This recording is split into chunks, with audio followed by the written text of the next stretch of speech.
যখন আমরা হাঁটতে থাকি আর আমাদের পায়ে কাঁটা বিঁধে যায়, তখন মুখ দিয়ে আহ বেরিয়ে আসে, কান্না চলে আসে, আর অনেক সময় অভিশাপও বেরিয়ে আসে। কিন্তু আমরা কি কখনো এটা এইভাবে দেখেছি, এইভাবে ভেবেছি যে আমরা যে পথে চলেছি সেই পথে কাঁটা বিঁধেছে, নাকি আমরা সেই পথ নির্বাচন করেছি যাতে শুধুই কাঁটা রয়েছে? নাকি আমরা এভাবে ভেবে দেখেছি যে এই কাঁটা আমাদের কষ্ট দিতে এসেছে, নাকি এটা আমরাই বিছিয়ে রেখেছিলাম? সাবধান থাকা উচিত ছিল, কারণ কাঁটা বিঁধলে যন্ত্রণা হবে, চিৎকার করে ফেলতে পারি, মুখ থেকে অভিশাপও বেরিয়ে আসতে পারে।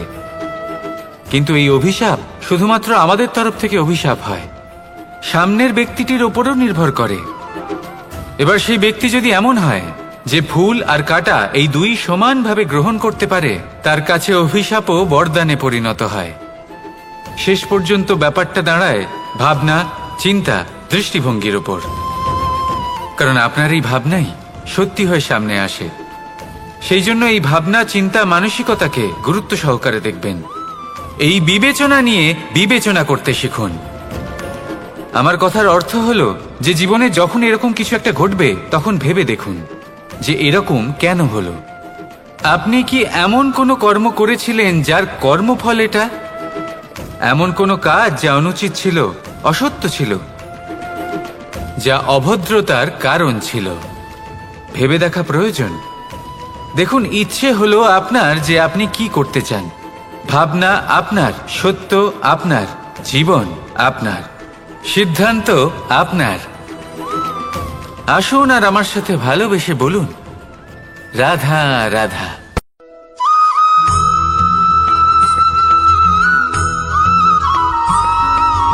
ভগবান প্রত্যেক কঠিন পরিস্থিতিতে এই নামই আছে যা আমাদের উপায় দিয়ে থাকে। ব্যক্তি যান, ভগবানের পুজো করেন, আরাধনা করেন, ব্রত পালন করেন, মন্দিরে যান, পুজো পাঠ করেন, ভগবানকে জাগিয়ে তোলেন। আর তারপর শুরু হয় সমস্ত প্রশ্ন। হে ভগবান, আমার সাথে এরকম কেন হচ্ছে? কেন আমারই জীবনে এত দুঃখ আছে? আমি কিভাবে এর সম্মুখীন হব? আমাকে কেন এত কষ্ট ভোগ করতে হচ্ছে?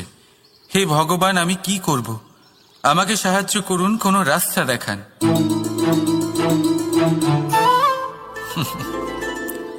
চলুন আমি আপনাকে একটা প্রশ্ন করি। মন্দিরে যাওয়ার চেষ্টা করার আগে আপনি কি জীবনে ততটা চেষ্টা করেছেন যতটা সেই সমস্যাকে দূর করার জন্য দরকার ছিল? দ্বিতীয় প্রশ্ন, ভগবানকে জাগানোর পূর্বে আপনি কি নিজেকে জাগিয়ে তুলেছেন? আপনি কি আলস্য ত্যাগ করেছেন? তৃতীয় প্রশ্ন, ভগবানকে জিজ্ঞাসা করার আগে আপনি কি নিজেকে জিজ্ঞাসা করেছেন যে আমি কেন এত অসফল হচ্ছি? যদি না করে থাকেন তাহলে সবার আগে এটা করুন। আপনি সমস্ত প্রশ্নের উত্তর পাবেন, সমস্ত বিপদের পরিত্রাণ পাবেন। অন্য কোথাও নয়, নিজের ভেতরে তাকিয়ে দেখুন। চেষ্টা করুন নিজেকে জাগিয়ে তোলার। আপনি সফল অবশ্যই হবেন, কারণ এই পরমাত্মা, ওই পরমেশ্বর, ওই পরব্রহ্ম আপনার মধ্যেই তো আছে। রাধা রাধা।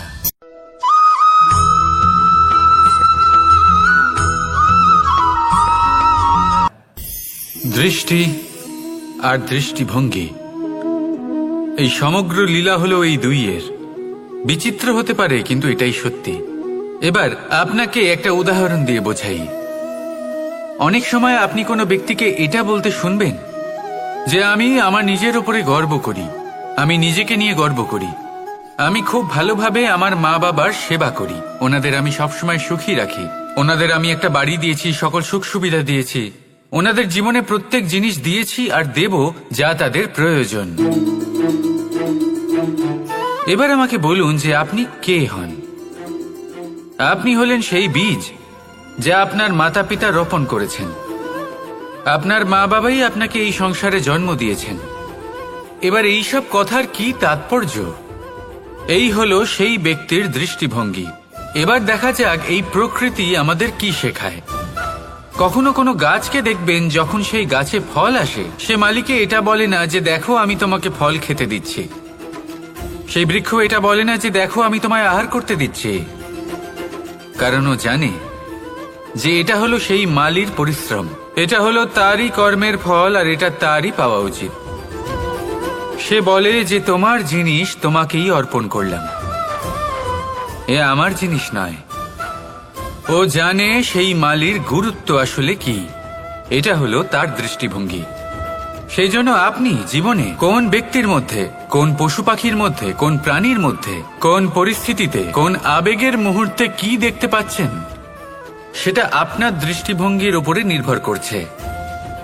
তাই নিজের মনে ধনাত্মক ভাব জাগ্রত করুন, শুভ চিন্তা নিয়ে আসুন। এই ভাবনাই সত্য হয়ে সামনে আসবে। এই দৃষ্টিভঙ্গি এমন হয়ে যাবে যে আপনার জীবনে সবকিছুই শুভ হবে। তাহলে আসুন আর আমার সাথে ভালোবেসে বলুন, রাধা রাধা।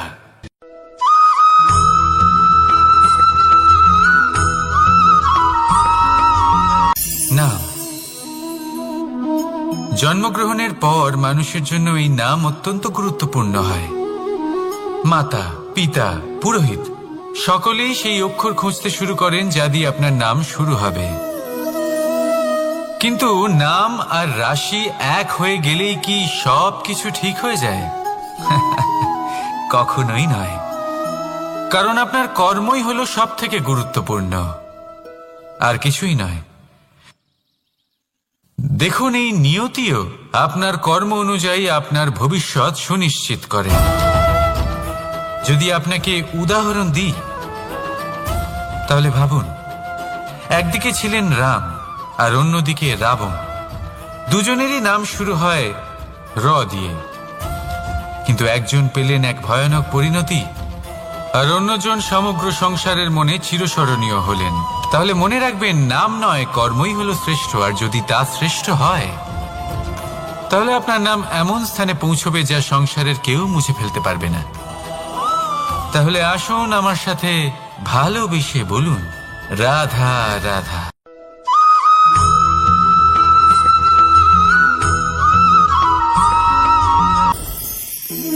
সময়। এই সময় আসলে কি? এই সময় একটা সরল রেখা তো কখনোই নয়। সময় হলো একটা চক্র, যেখানে এর আদি সেখানেই হলো এর অন্ত, আর যেখানে তা শেষ হয় সেখান থেকেই তার শুরু হয়। এই সময় একটা অত্যন্ত বিচিত্র চিন্তা, বিচিত্র ভাবনা, এ একটা বিচিত্র বস্তু যা কেউ বুঝতে পারেন না। এই সময়ের লীলা, এর কোনো প্রমাণ নেই, কোনো জ্ঞান নেই, কোনো পরিমাপ নেই। শুধু এটুকু আমরা জানতে পারি, যেখানে শেষ হবে সেখান থেকে একটা নতুন সূচনাও হবে। যা আজ আপনার কাছে আছে, কাল অন্য কারোর কাছে যাবে, তারপরে তার কাছ থেকেও অন্য কারোর কাছে যাবে, তারপরে তার থেকেও ছিনিয়ে নেওয়া হবে। এই নিয়তির একজনের কাছ থেকে অন্যজনের কাছে আদান প্রদানের এই সময় হলো আপনার সময়। এই সময়ের সদ্ব্যবহার করুন, এই সময়কে বাঁচুন। আপনাকে শুধু এটাই সুনিশ্চিত করতে হবে যে আপনি কোন পক্ষে আছেন। আর সত্যি বলতে কি, আপনার জীবনের পরিণাম নির্ভর করে আপনার নির্বাচনের ওপর। আপনি কোন পক্ষ নির্বাচন করছেন। তাহলে মনে রাখবেন, জীবনে সেই পক্ষই নির্বাচন করবেন যা চয়ন করার পরে আপনি সুখ অনুভব করবেন, আপনি সন্তোষ লাভ করবেন, প্রসন্নতা লাভ করবেন। আর আমি এটাই সুনিশ্চিত করব যে এই পক্ষ যেন শান্তির পক্ষ হয়, এই পক্ষই যেন প্রেমের পক্ষ হয়। তাহলে চিন্তা করবেন না, আর আসুন আমার সাথে ভালোবেসে বলুন, রাধা রাধা।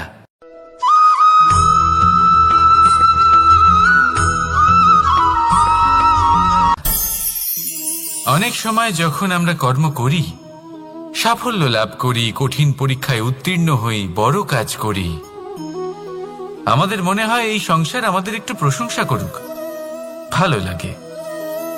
অনেকবার মনে হয় এটা হলো আমাদের কর্মের ফলই বটে, আমরা আনন্দ পাই। কিন্তু যখন আমরা এই প্রশংসা পাই না, তখন কি হয়? আমরা দুঃখী হয়ে যাই, ভেঙে পড়ি। মনে হয় যেন আমার জন্য কেউ চিন্তাই করে না। এমন মনে হয় যেন আমাদের আনন্দে অন্য কেউ আনন্দই পায় না। অনেক রকম ভাবনা আসে। কিন্তু আমি আপনাকে একটা প্রশ্ন করতে চাই, আপনি যে কাজই করেন না কেন, যে কর্মই করেন না কেন, তা কি শুধুমাত্র প্রশংসার জন্য করেন? যদি এরকম হয়ে থাকে তাহলে সেই ভাবনা এক্ষুনি ত্যাগ করুন, কারণ এই প্রকৃতি আমাদের অন্য শিক্ষা দেয়।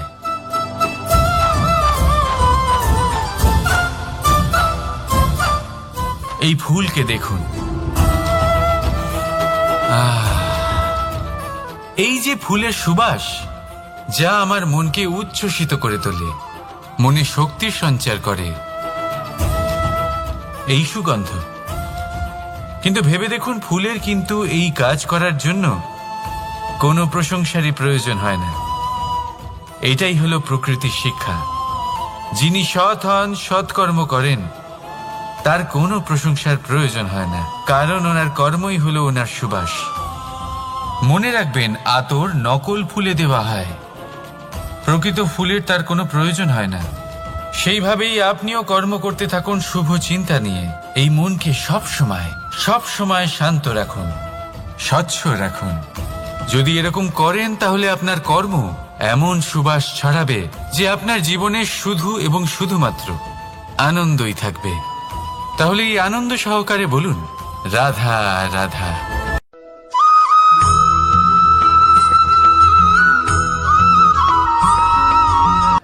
কর্ম এবং ফল দেখতে গেলে এই সমস্ত ব্রহ্মাণ্ড এই দুইয়ের মাঝেই স্থির হয়ে আছে।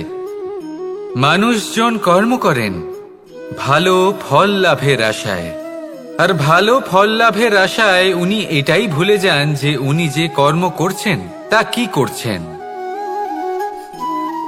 আমি বলেছিলাম কর্ম করুন ফলের চিন্তা না করে, কিন্তু কি কর্ম করছেন সেই বিষয়ে ভাবাটাও অত্যন্ত আবশ্যক।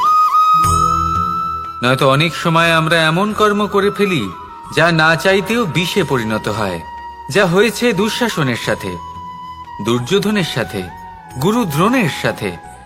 একজনের মানসিকতা উচিত ছিল না, একজনের বিবেক উচিত ছিল না, আরেকজন যে পক্ষ নির্বাচন করেছিলেন সেই পক্ষ উচিত ছিল না। আর যা কিছু ওনাদের সাথে হলো, আপনার আমাদের সকলের সাথে তা হতে পারে। আমি বলেছিলাম কর্ম করুন, ফলের চিন্তা করবেন না, কিন্তু এই কর্মের বিষয়ে বিচার করে দেখাটাও ততটাই আবশ্যক। দেখুন, কর্ম করার উচিত প্রক্রিয়া ফলের চিন্তা না করা, কিন্তু যদি আপনার কর্ম শুভ হয় তাহলে তার ফলও নিয়তি আপনাকেই দেবে। সর্বদা কর্ম করার সময় এটা ভাবুন যে আপনার এই কর্ম এই সংসারকে, এই সমাজকে, আপনার পরিবারকে, আপনার আশেপাশের মানুষজনকে কোন দিশায় নিয়ে যাবে। যদি এটা সবার জন্য মঙ্গলময় হয় তাহলে কর্ম করতে থাকুন। আর হ্যাঁ, নিশ্চিত রূপে ফলের চিন্তা করবেন না। আসুন আমার সাথে ভালোবেসে বলুন, রাধা রাধা।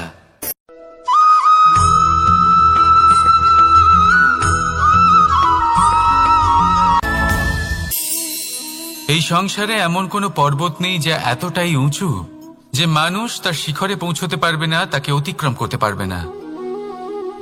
এই সংসারে এমন কোনো সাগর নেই যা কিনা এতটাই গভীর যেখানে মানুষ তার তলদেশে পৌঁছে ফিরে আসতে পারবে না। একটা ছোট্ট বরফের টুকরো পর্বতের শিখরে গলে গিয়ে বইতে থাকে, আর দেখতে দেখতেই তা মহানদী গঙ্গায় পরিবর্তিত হয়। এর কারণ কি? এর কারণ হলো প্রচেষ্টা, প্রারব্ধ নয়। এই প্রচেষ্টাই সুনিশ্চিত করে যে আপনার প্রারব্ধ কি হবে। এই সমস্ত কিছু হলো প্রচেষ্টা আর প্রারব্ধের খেলা। আপনার প্রচেষ্টা যেরকম হবে আপনার প্রারব্ধও সেরকমই হবে। আর আপনার প্রচেষ্টা যদি উচ্চ মানের হয় তাহলে প্রারব্ধকে আপনার সামনে নত হতেই হবে। কি বলেন?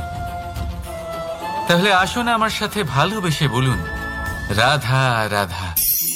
অনেক সময় মানুষ অতীতকে দেখেন আর তখন অহংবোধে পরিপূর্ণ হয়ে ওঠেন। কখনো বর্তমানের দিকে তাকান, ভবিষ্যতের দিকে তাকান আর পরিতৃপ্তিতে ভরে ওঠেন। কেন বুঝতে পারেন না একটা সহজ কথা? এই যে সৃষ্টি, এই সৃষ্টি হলো একটা বড় চক্র যা বারংবার আপনার কাছে ফিরে আসবেই। কঠিন থেকে কঠিনতর পরীক্ষায় আপনাকে নিযুক্ত করবে, যাতে আপনাকে উত্তীর্ণ হতেই হবে। যা কাল ছিল তা আজ নেই, এটা সবাই জানেন। যা আজ আছে তা হয়তো কাল থাকবে না, এটাও আপনাকে মেনে নিতে হবে, তাও আবার হাসি মুখে। শান্ত থাকতে শিখুন আর কখনোই মনের মধ্যে অহংকার উৎপন্ন হতে দেবেন না। হতে শিখুন সেই হিমবাহের মতো। হয়তো এই জন্যই এত শীতল থাকে, কারণ ও জানে গতকালও জল রূপে ছিল, আজ বরফ রূপে হয়তো আছে, কিন্তু কাল পুনরায় সে জলেই পরিণত হবে। নিজেকে শান্ত রাখুন। হয়তো আজ আপনি সাফল্যের শিখরে আছেন, হয়তো বা নেই। আপনাকে প্রত্যেক দিন অবশ্যই দেখতে হবে। শুধু নিরন্তর প্রচেষ্টা করতে থাকুন, প্রত্যেক পরিস্থিতির জন্য তৈরি থাকুন, আর একে ভারসাম্যে রাখতে শিখুন। আপনার কাল হোক, আজ হোক বা আগামীকাল, আপনার ভালো দিন হোক বা খারাপ দিন, সব পবিত্র হয়ে যাবে। তাহলে আসুন আর আমার সাথে ভালোবেসে বলুন, রাধা রাধা।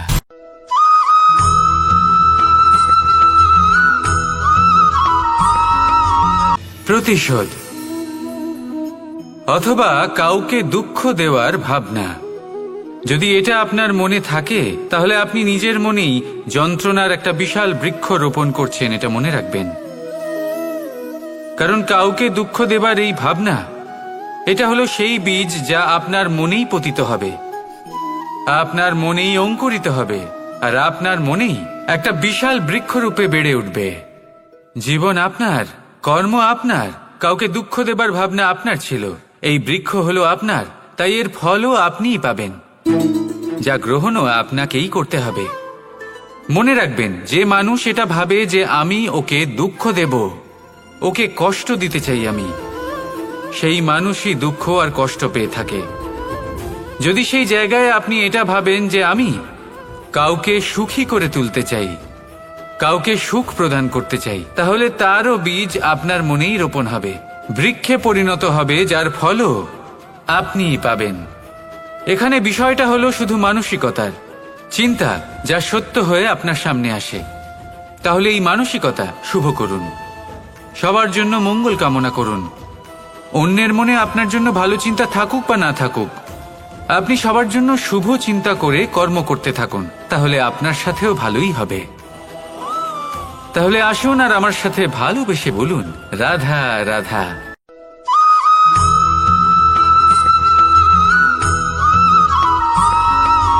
দোল উৎসবে এই সমগ্র সংসার রং নিয়ে খেলা করে, কিন্তু এই রঙের সারমর্ম এই সংসার কি জানে? কখনো দেখেছেন একটা চিন্তিত মুখ শুধুমাত্র রঙের স্পর্শ পেয়ে আনন্দিত হয়ে ওঠে? দোলে আমরা কি করি? পুরাতনকে ত্যাগ করি আর নতুনকে স্বাগত জানাই। শিশিরকে বিদায় জানিয়ে এক নতুন ঋতুকে আগমন জানাই। দুশ্চিন্তা দূর করে আসার নতুন রঙে রঙিন হয়ে ওঠা, নিজেকে আনন্দিত করা, এটাই তো হলো দোল। এবার দোলের একটা ব্যাপার আছে, দুটো রঙে একসাথে রঙিন হওয়া যায় না। একটা রং উঠলে তবেই আরেকটা রং লাগা সম্ভব। আরো একটা প্রশ্নও রয়েছে, কোন রংকে তুলে দিয়ে কোন রং মাখানো যেতে পারে? যদি আপনাকে উদাহরণ দিই, লোভের এই রং, তা যতক্ষণ লেগে থাকবে আনন্দের রং লাগতে পারবে না, যা হয়েছিল দ্বারকাবাসী এবং সামন্তক মণির মধ্যে।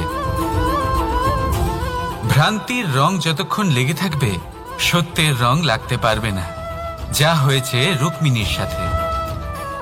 আর হিংসার এই রং যতক্ষণ লেগে থাকবে প্রেমের রং ততক্ষণ লাগতেই পারবে না, যা হয় আপনার আমার সবার সাথে। তাহলে আসুন একসাথে মিলে দোল পালন করি এবং সবকিছুর উপরে বিজয় লাভ করি। অন্ধকারের স্থানে আলোর, ভ্রান্তির স্থানে সত্যের, হিংসার স্থানে প্রেমের, আর লোভের স্থানে আনন্দের এই সুন্দর রং মাখাই। শত্রুতা, ঘৃণা, হিংসা এই সব কিছু ত্যাগ করি আর সকলের সখা হয়ে উঠি। আর ভালোবেসে বলি শুভ দোল। হ্যাঁ, ওটা তো আমরা অবশ্যই বলবো, রাধা রাধা।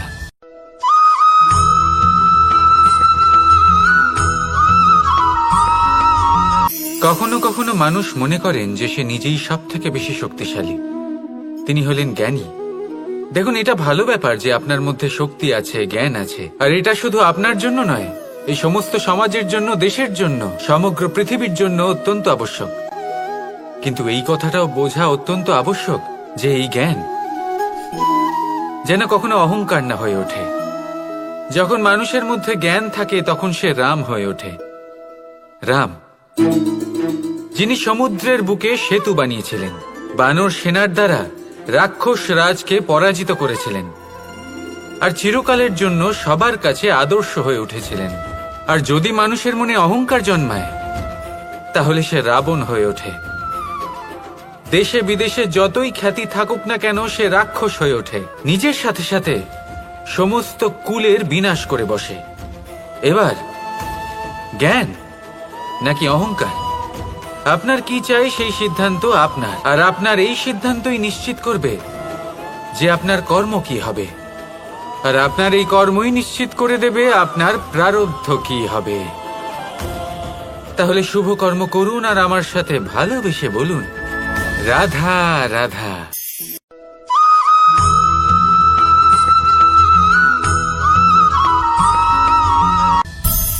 সংসারে অনেক সময় এরকম হয় যে আমরা খুব সমস্যায় থাকি, খুব বিপদের মধ্যে থাকি, আর সেই সমস্ত মানুষ যারা আমাদের কাছের মানুষ, আমাদের আপনজন, তারা আমাদের ত্যাগ করে চলে যান।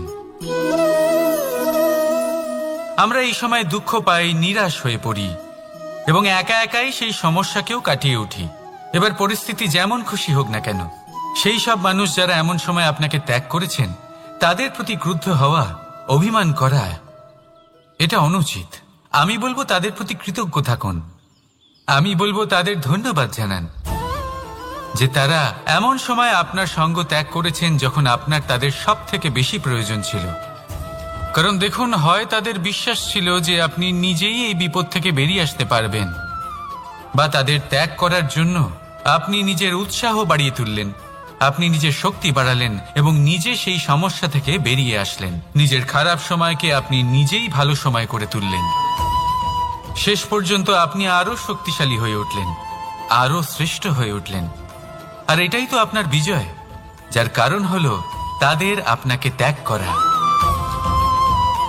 তাহলে তাদের ধন্যবাদ জানান আর আমার সাথে ভালোবেসে বলুন, রাধা রাধা।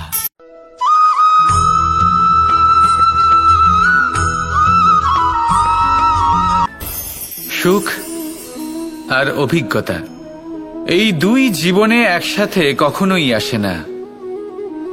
মনে রাখবেন, যেখানে সুখ থাকে সেখানে অভিজ্ঞতা থাকে না। আর যখন এই সুখ আমাদের জীবন থেকে দূরে চলে যায় তখন আমাদের জীবনে আসে এই অভিজ্ঞতা। পরমাত্মা, প্রকৃতি, নিয়তি এই অভিজ্ঞতাকে আমাদের জীবনে পাঠান যাতে আমরা একটা অত্যন্ত গুরুত্বপূর্ণ শিক্ষা, একটা জ্ঞান প্রাপ্ত করতে পারি। এই অভিজ্ঞতা আমাদের শেখায় যে অতীতে এমন কি হয়েছিল যা আমাদের করা উচিত হয়নি। আমাদের শেখায় ভবিষ্যতে এমন কি আছে যা আমাদের করা উচিত আর কি করা উচিত নয়। দেখতে গেলে এই অভিজ্ঞতা আমাদের সেই শিক্ষা দেয় যার জন্য আমরা সুখের দিকে উচিতভাবে অগ্রসর হতে পারি। সেই জন্য জীবনে যখনই দুঃখ আসবে, দুঃখের এই সময় আসবে, তখন হতাশ হবেন না। বোঝার চেষ্টা করুন এই পরিস্থিতি কেন এসেছে, কি শিক্ষা দিতে এসেছে। যদি আপনি সেই জ্ঞান লাভ করেন, সুখের পথে অগ্রসর হন, তাও উচিত রূপে, তাহলে এই অভিজ্ঞতার উদ্দেশ্য পূরণ হয়ে যায়। তাহলে আসুন আর আমার সাথে ভালোবেসে বলুন, রাধা রাধা।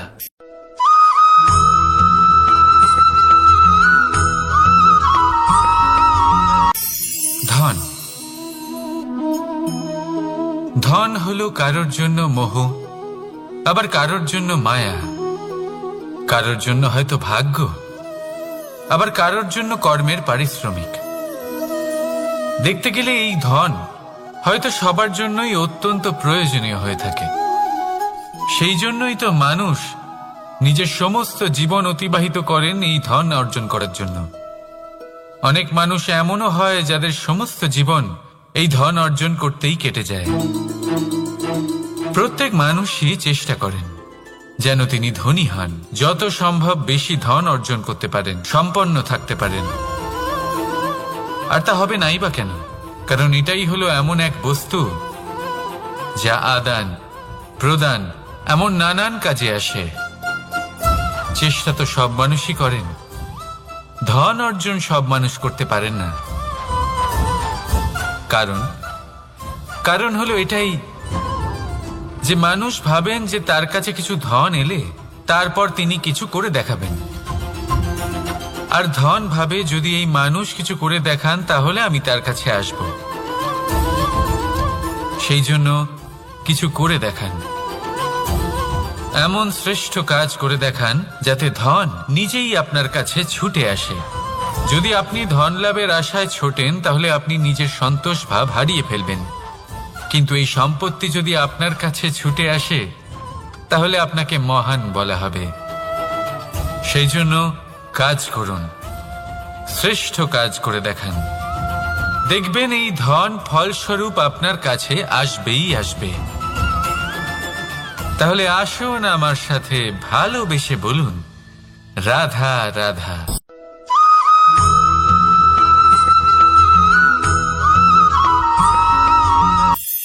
আজকাল আপনি দেখে থাকবেন যে মা বাবা শুধুমাত্র সন্তানকে ভালোবাসেন তা নয়, তাদের মোহেও জড়িয়ে পড়েন। বিদ্যালয়ে যখন পাঠান তখন সমস্ত সুযোগ সুবিধা দিয়েই পাঠান, চেষ্টা করেন যে সবসময় যেন সন্তান তাদের চোখের সামনেই থাকে। কিন্তু ভুলে যান এক অত্যন্ত গুরুত্বপূর্ণ কথা, যে সন্তানকে এক নতুন দৃষ্টিভঙ্গি দেওয়াই হলো ওনাদের কর্তব্য। সেই জন্য পুরাতনকালে শিষ্যদের গুরুকুলে পাঠানো হতো, বাড়ির থেকে দূরে। কারণ বাড়ি ছেড়ে যাওয়া এক সন্তানের জন্য, এক শিষ্যের জন্য অত্যন্ত শুভ লক্ষণ হয়। যখন সে বাড়ির থেকে দূরে, গৃহস্থের থেকে দূরে থাকবে, তখন এই সংসারকে সে এক নতুন দৃষ্টিভঙ্গি দিয়ে দেখবে, পরখ করবে, বুঝতে পারবে, আর সবকিছু নিজে থেকেই শিখে যাবে কখন আক্রমণ করতে হয়, কখন পিছু হটতে হয়, কিভাবে এই সংসারের সম্মুখীন হতে হয়। আর এটা আপনার দৃষ্টি ওকে শেখাতে পারবে না, ওর অভিজ্ঞতা ওকে শেখাতে পারবে। তাই মনে রাখবেন, যদি আপনি চান যে আপনার সন্তানের বিকাশ হোক, তাহলে অনেক সময় ওকে নিজের থেকে দূরে নিয়ে যেতে হয়। যদি মোহে আবদ্ধ থাকেন তাহলে ওর বিকাশ কখনোই হবে না। তাহলে আসুন আমার সাথে ভালোবেসে বলুন, রাধা রাধা।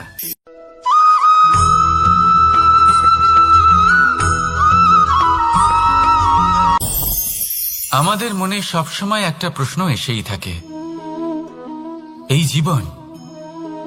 জীবন যা কিনা ঈশ্বর আমাদের দিয়েছেন, একটা জীবন। ঈশ্বর এক আত্মা দিয়েছেন পৃথিবীতে বাঁচার জন্য। যতদূর আমরা জানি আমাদের কাছে একটাই জীবন রয়েছে। আমরা ভাবি এই জীবন গুছিয়ে কিভাবে রাখা যায়। প্রত্যেক মানুষ ভাবেন যে আমি কি করি যাতে এই জীবনকে গুছিয়ে রাখা যায়, কিরকম কর্ম করব, কিরকম পুণ্য করব, কি ধরনের শাস্ত্র পড়ব যাতে আমি সেই জ্ঞান অর্জন করি যাতে জীবনটা সুন্দর করে তুলতে পারি। আমাদের সমগ্র জীবন কেটে যায় এই প্রশ্নের উত্তর খুঁজতে, সেই শাস্ত্র অধ্যয়ন করতে। এমন অনেক মানুষ তাও বুঝতে পারেন না। আসুন আজ আমি আপনাকে একটা সহজ কথা বলি, যার দ্বারা আপনি নিজের জীবন সুন্দর করবেন। জীবন, জিহ্বা, এদের দুজনেরই হলো একটাই রাশি। জিহ্বা অর্থাৎ আপনার কথা, এই কথাকে সংযত রাখুন,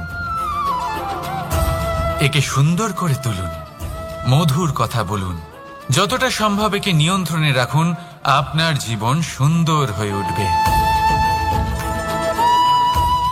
কারণ এই শব্দ হয় অত্যন্ত শক্তিশালী। এটা হলো এমন এক বন্ধন যা আপনার সামনের মানুষকে আপনার ব্যক্তিত্বের সাথে জুড়ে দিতে পারে। তাই এই শব্দ সংযত রাখুন, একে সুন্দর করে তুলুন। আপনার জীবন আপনা থেকেই সুন্দর হয়ে উঠবে। আর আসুন, এই মধুর সুন্দর অনুভূতি দিয়ে বলুন, রাধা রাধা।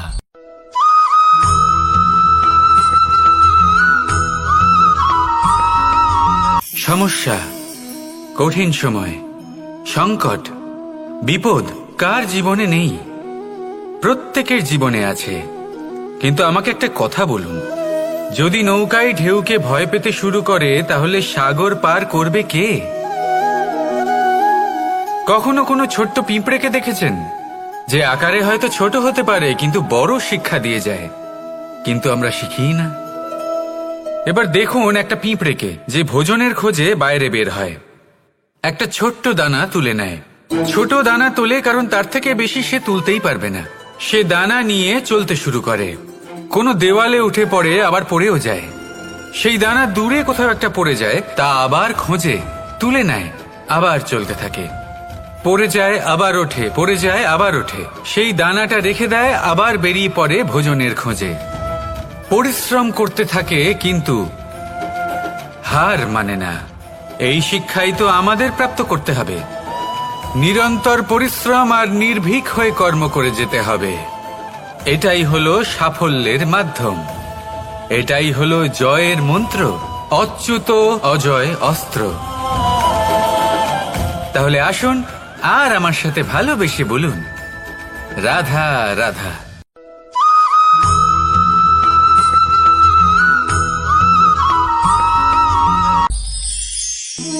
জীবন,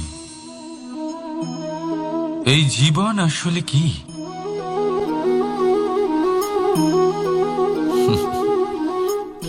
এই প্রশ্ন সবার মনেই এসে থাকে। সবার মন এই প্রশ্নের জন্যই চিন্তিত থাকে। এই জীবন আসলে কি? এর উদ্দেশ্য আসলে কি?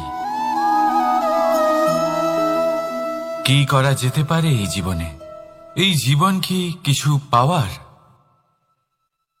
নাকি এই জীবন কিছু হারাবার? এই জীবন কি আসলে সেটাই যেখানে আমাদের পরমাত্মার খোঁজ করা উচিত, নাকি আমাদের ধাবিত করা উচিত নিজেদের স্বপ্নের লক্ষ্যে?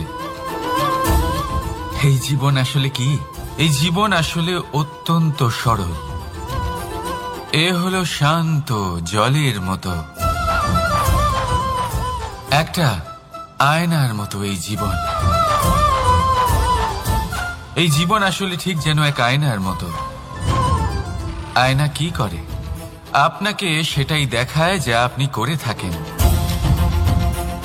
আপনি হাসি মুখে আয়নার দিকে তাকান, আয়না আপনাকে আপনারই মুখ দেখাবে, সেই হাসি সমেত। আপনি রেগে গিয়ে আয়নার দিকে তাকান, আয়না আপনাকে সেটাই দেখাবে। আপনি প্রসন্নভাবে হেসে আয়নার দিকে তাকালে আয়না আপনাকে সেটাই দেখাবে। এটাই হলো জীবন, একটা আয়নার মতো। আপনি এটা ভাববেন না যে এই জীবন আপনাকে কি দিয়েছে, বরং এটা ভেবে দেখুন যে আপনি এই জীবনকে কি প্রদান করেছেন। যদি আপনি এই জীবনকে সুখ প্রদান করেন, আনন্দ দিতে পারেন, ভালোবাসা দিতে পারেন, তাহলে এই জীবনও আপনাকে সুখ, আনন্দ আর ভালোবাসাই দেবে।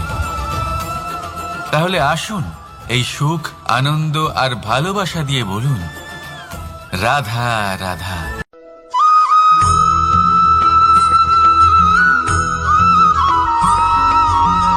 পরিবর্তন এই সংসারের শাশ্বত নিয়ম।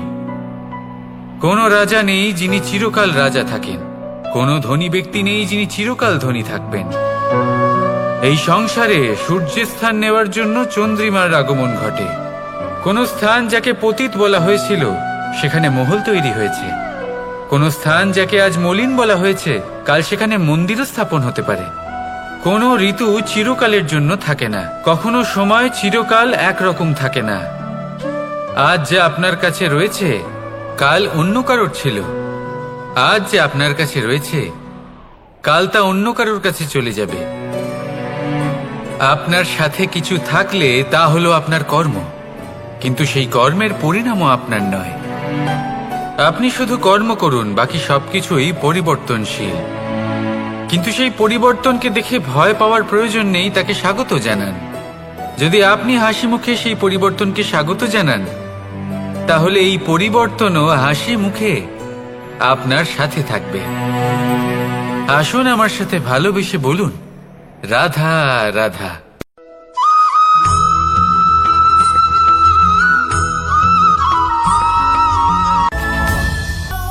ধরিত্রীর বুকে গজিয়ে ওঠা এই দুব্ব ঘাস দেখেছেন? দুব্ব ঘাস, যা আমাদের পাকে শীতল রাখে। এতে যদি বসেন তাহলে মনে হবে নরম কোথাও বসে আছেন। এত ছোট হলেও কিন্তু এর মধ্যে গুণ আছে অনেকগুলি, আর যতটা ছোট এটা ততটাই বড় শিক্ষকও। কিভাবে? ভাবুন, পাতা ঝরার মরশুমের পরে সমস্ত পাতা একত্রিত হয়ে থাকে। একটা ছোট ফুলকি সবাইকে জ্বালিয়ে দিতে পারে, সমস্ত পাতা পুড়ে ছাই হয়ে যায়।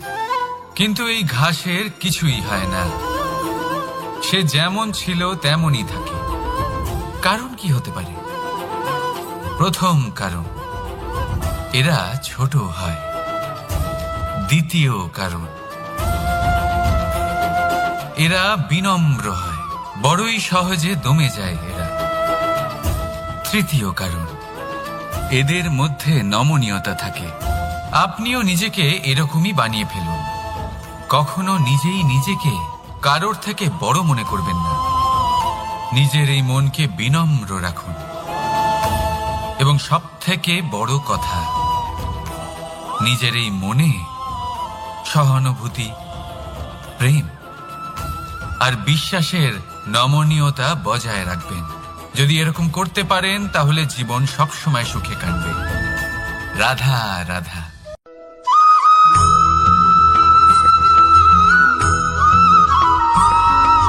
সদিচ্ছা, দেখতে গেলে 3 অক্ষরে তৈরি এই শব্দ, কিন্তু সমস্ত ত্রিলোক তার উপরেই আধারিত। আপনি এই সংসারে এসেছেন, তখন অবশ্যই শ্বাস নেবেন, কিন্তু তার বদলে আপনাকে কিছু তো দিতেই হবে। আপনার উপর নির্ভর করছে আপনি কি দেবেন। কি দেবেন এই সংসারকে, এই সমাজকে, নিজের পরিবারকে, আর তার বদলে কি নেবেন? যশ নাকি অপযশ? দেখুন, এক ছিল রাবণ, যে কিনা সমুদ্র পার করল সীতাকে অপহরণ করার জন্য, আর এক ছিলেন রামচন্দ্র, যিনি সমুদ্র পার করেছিলেন, সেতু বানিয়ে গিয়েছিলেন সীতাকে ফিরিয়ে নিয়ে আসার জন্য। দুজনেই সমুদ্র পার করেছিলেন, শুধু পার্থক্য ছিল সদিচ্ছাকে বোঝার লক্ষ্যের। অনেক মানুষের যাত্রা একরকম হতেই পারে, কিন্তু আনন্দ তখনই লাভ করবেন যখন লক্ষ্য শুভ হবে, মহান হবে। এই লক্ষ্য দিয়ে এই সংসারের কল্যাণ হবে এবং মানুষের সম্মান হবে। যদি আপনার সংকল্প উচিত হয়, তাহলে আপনার লক্ষ্য উচিতই হবে, নয়তো শুধুমাত্র বিনাশ হবে। আর উচিত এটাই হবে যে বিনাশের হাত থেকে যেন নিজেকে বাঁচানো যায়, কি বলেন? তাই জীবনে যে লক্ষ্য স্থির করছেন, মনে রাখবেন তা যেন শুভ লক্ষ্য হয়। যদি এরকম হয়, তাহলে আপনার যাত্রা, আপনার জীবন দুটোই শুভময় হবে। আসুন আর আমার সাথে ভালোবেসে বলুন, রাধা রাধা।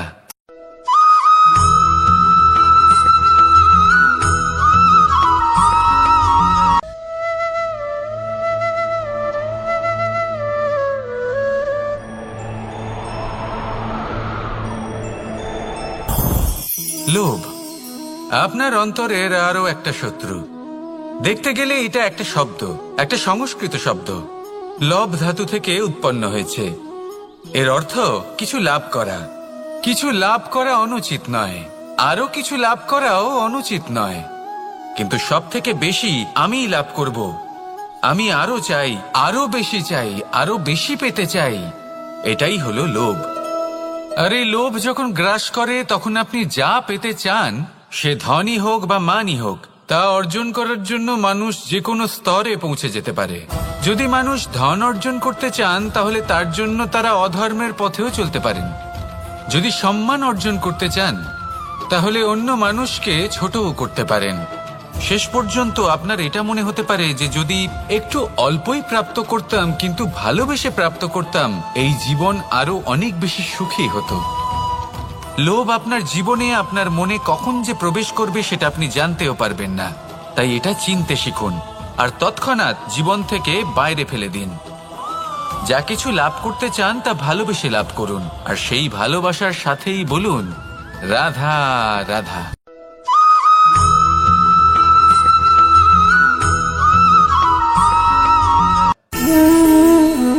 সঞ্চয়। মানুষের যখন থেকে বোধ বুদ্ধি হয় সঞ্চয় করতে আরম্ভ করে দেন। সঞ্চয় করতে থাকেন ভোজনের, সঞ্চয় অর্থের, সঞ্চয় শক্তির। নিজের জন্য করেন, নিজের পরিবারের জন্য করেন, নিজের স্ত্রীর জন্য করেন, সন্তানের জন্য করেন, সন্তানের সন্তানের জন্য সঞ্চয় করেন। সঞ্চয় করার জন্য ওনার কাছে অনেক কারণ রয়েছে, কারণ উনি এটা ভাবেন যে এই সঞ্চিত শক্তির জন্য কেউ ওনার কোনো ক্ষতি করতে পারবে না। মানুষ ভুলে যান একটা গুরুত্বপূর্ণ কথা, এই সত্য, উনি এই সংসারে খালি হাতেই এসেছিলেন আর এখান থেকে ওনাকে খালি হাতেই যেতে হবে। যা এখানকার তা এখানেই থেকে যাবে। আর যদি কিছু ওনার সাথে যায় তা হলো ওনার কর্ম, আর কিচ্ছু নয়। তাই যদি কিছু অর্জন করতে চান তাহলে শুভ কর্ম অর্জন করুন, আত্মশক্তি অর্জন করুন, কারণ পরলোকে এটাই হবে আপনার সম্পত্তি। তাহলে কি এটা আপনি অর্জন করতে চান না? আসুন আর আমার সাথে ভালোবেসে বলুন রাধা রাধা।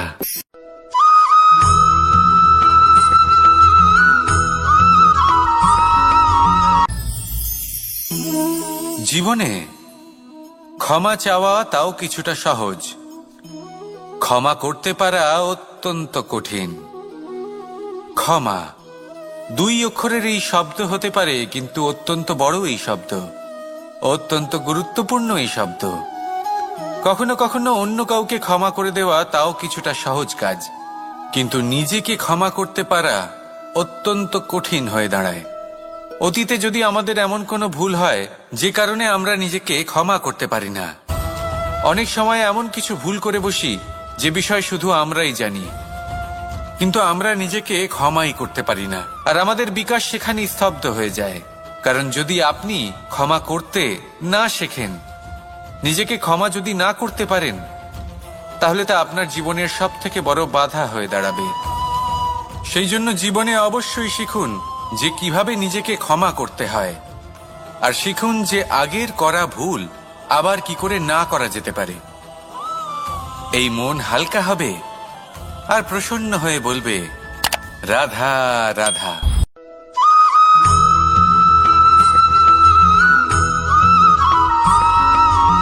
বটবৃক্ষের বীজ সর্ষের দানার থেকেও ছোট হয়, কিন্তু যখন তা নিজের রূপ ধারণ করে তখন তা বিশাল বৃক্ষের আকার ধারণ করে, যা সহস্র বছর ধরে বেঁচে থাকে, ছায়া প্রদান করে, পাখিদের আশ্রয় প্রদান করে, আর দেয় পথচারীদের বিশ্রাম করার স্থান। কেন? কারণ সেই ছোট বীজ তা মাটির ভেতরে গিয়ে নিজের খোলস ত্যাগ করে। অন্ধকারে থাকে সে, যতই আলো আসুক না কেন, যতই বর্ষা আসুক না কেন, সব সহ্য করে। আর তারপরে একটা চারা গাছ অঙ্কুরিত হয়, তারপর ধীর গতিতে একটা বিশাল বৃক্ষতে পরিণত হয়। দেখুন, জীবনে কঠিন সময় আসে, এই জন্য নয় যে আপনি হার মেনে নেবেন, এই জন্য আসে যাতে আপনি ভবিষ্যৎ নির্মাণের জন্য নিজেকে তৈরি করতে পারেন। যদি কঠিন সময়ে আপনি ওই বীজের মতো দৃঢ় হয়ে থাকতে পারেন, তাহলে আপনিও একদিন সেই বিশাল বৃক্ষের মতো নিজের অস্তিত্ব গড়ে তুলতে পারবেন, যা সহস্র বছর পর্যন্ত মনে রাখা হবে। আসুন আমার সাথে ভালোবেসে বলুন রাধা রাধা।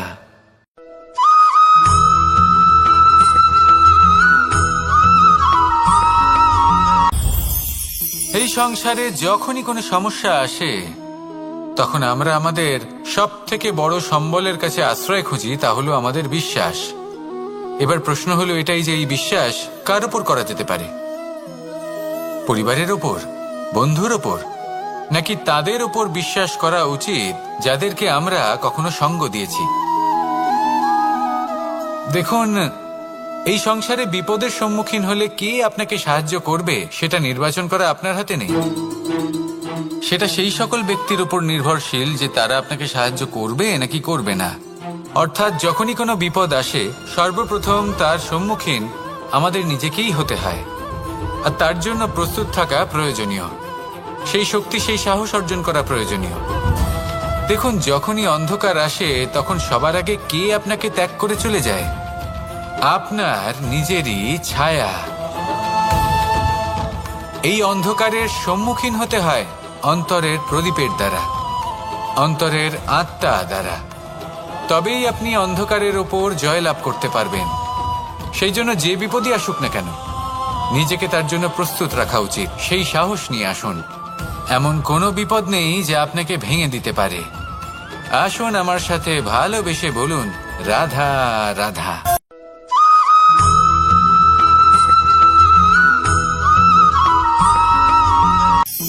আপনি কখনো জীবনে সূর্যোদয় দেখেছেন? কত প্রশান্তিদায়ক, কত শক্তিদায়ক হয়। মনের মধ্যে যেন একটা নতুন প্রেরণা দান করে, একটা নতুন উৎসাহ। কিন্তু যদি আপনি উঠতে দেরি করেন তাহলে আপনি এই সূর্যোদয় দেখতেই পাবেন না। ঠিক এরকমই হয় আমাদের জীবনেও। সুযোগ সূর্যোদয়ের মতো। যদি আপনি আপনার জীবনে দরকারের চেয়ে বেশি অপেক্ষা করেন এই সুযোগের সদ্ব্যবহার করতে, তাহলে এই সুযোগ আপনার অপেক্ষা কখনোই করবে না, তা চলে যাবে। সেই জন্য এদের সামলে রাখুন। সঠিক সময় আসলে এই সুযোগের সদ্ব্যবহার করুন। নিজের কর্মকে সম্পূর্ণরূপে সার্থক করুন। এটাকে এক মুহূর্তের মতো দেখুন। যদি এরকম করেন তাহলে জীবনও সূর্যোদয়ের মতোই হবে। এতে সন্তুষ্টি থাকবে, গৌরবও থাকবে, আর থাকবে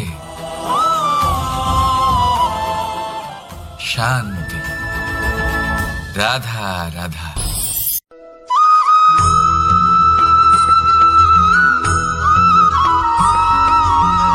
মানুষ সবসময় চায় যে তার জীবনে যেন কখনো কোনো সমস্যাই না আসে।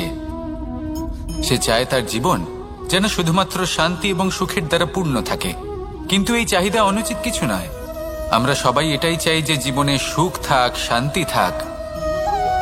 কিন্তু এই কথা সবসময় মনে রাখবেন, যে সূর্য উদিত হন সংসারকে প্রকাশমান করেন, দুপুরবেলায় সংসারকে রৌদ্র প্রদান করেন, সন্ধেবেলায় তাকেও অস্ত যেতে হয়। এবার আমাদের জীবন চক্র কিছুটা এরকমই। কোনো কিছুই চিরকাল একরকম থাকে না। কখনো এই নদীকে দেখুন যা বয়ে চলেছে।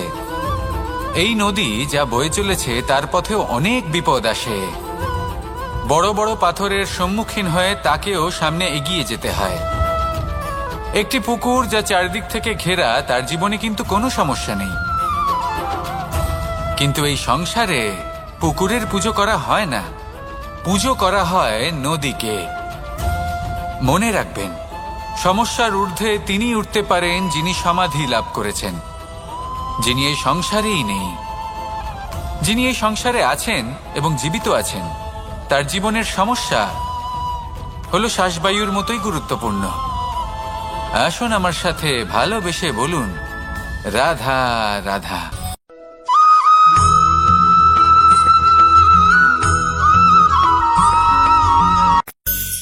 ধন, সম্পদ, ঐশ্বর্য, মানুষ হয় নিজের সৌভাগ্যের দ্বারা এগুলো লাভ করে থাকেন বা কর্মের দ্বারা। সৌভাগ্য আসলে কি? গ্রহের দশা যা প্রত্যেক মুহূর্তে বদলাতে থাকে। কর্মের মাধ্যমে যখন আপনি ধন অর্জন করেন তখন সেই ধন আপনার আগামী প্রজন্ম লাভ করে। সেটা হয় সে ভোগ করে বা তার জন্য তার ভোগান্তি হয়। আর এটা নির্ভর করছে আপনার কর্মের ওপরে। কি কর্ম করেছেন আপনি সেই ধনকে লাভ করার জন্য। যদি আপনি সৎ পথে চলেন নিষ্ঠা ভরে আপনি কর্ম করে থাকেন এবং তার ফলে আপনি ধন অর্জন করে থাকেন, তাহলে আপনার আগামী প্রজন্ম সেটা ভোগ করবে, সেটা প্রয়োগ করবে নিজের বিকাশের জন্য। কিন্তু যদি আপনি কুকর্ম করে থাকেন, কোনো রকম ছলনা করে থাকেন এই ধন লাভ করার জন্য, তাহলে 100% আপনার আগামী প্রজন্মকে এর জন্য ভুগতেই হবে। তাহলে আপনি কি চাইবেন, যে আপনার আগামী প্রজন্ম সুখ ভোগ করবে নাকি আপনার কুকর্মের পরিণাম ভোগ করবে? নির্বাচন আপনারই। আসুন আমার সাথে ভালোবেসে বলুন, রাধা রাধা।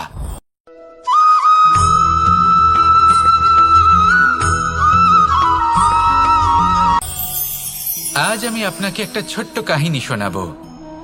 একবার আমি, রাধা আর দাদা আমরা তিনজনে মিলে লুকিয়ে একটা উপবনে গেলাম আম পেড়ে খেতে। অনেক পরিশ্রম করে আমরা ওখানে পৌঁছলাম আর আমরা আশ্চর্যচকিত হয়ে গেলাম এটা দেখে যে এবার তো আম পাকেইনি। এবার দাদা কি করলেন, একটা আম পাড়লেন আর সেটা চাখলেন, আর উনি নিরাশ হয়ে পড়লেন। উনি বললেন যে এটা তো খুবই টক। তারপর রাধা একটা আম পাড়লো আর সেটা চেখে দেখলো, আর রাধা উৎসাহিত হয়ে পড়ল। আমি রাধাকে জিজ্ঞেস করলাম, কি হয়েছে, তুমি এত উৎসাহিত কেন? তখন রাধা বলল যে এবার এত বেশি টক আম হয়েছে যে এগুলো দিয়ে আমরা আচার বানাবো। তাহলে দাদা ওখান থেকে বেরিয়ে গেলেন নিরাশ হয়ে এবং খালি হাতে। রাধাও ওখান থেকে বেরিয়ে গেল কিন্তু উৎসাহিত হয়ে, আর অনেকগুলো কাঁচা আম সাথে নিয়ে। এর থেকে আমরা কি শিক্ষা পেতে পারি? যে প্রত্যেকটা স্থানে এমন কিছু রয়েছে যেখান থেকে আমরা কিছু একটা শিক্ষা লাভ করতে পারি, যা আমাদেরকে বিকাশের পথে নিয়ে যেতে পারে। এই শিক্ষা প্রত্যেক স্থানে আছে। সবকিছু আমাদের দৃষ্টিভঙ্গির উপর নির্ভর করছে। যখনই আমাদের জীবনে, আমাদের সম্পর্কে কোনো সমস্যা, কোনো বিপদ আসে, তখন বেশিরভাগ মানুষ সেই বিষয় নিয়ে দুঃখী হয়ে পড়েন। আর কিছু মানুষ এমনও থাকেন যারা শেষ পর্যন্ত তার সমাধান করেন, বিপদকে পরাজিত করেন, সম্পর্কগুলিকে আবার জুড়ে দেন। যদি আপনি সুখের খোঁজ করেন তাহলে আপনি সুখ অবশ্যই পাবেন, প্রসন্নতা অবশ্যই পাবেন। যদি আপনি দুঃখ খোঁজেন তাহলে দুঃখ অবশ্যই পাবেন। এবার আপনি কি খুঁজতে চান, সেই চয়ন আপনারই। আসুন আর আমার সাথে ভালোবেসে বলুন, রাধা রাধা।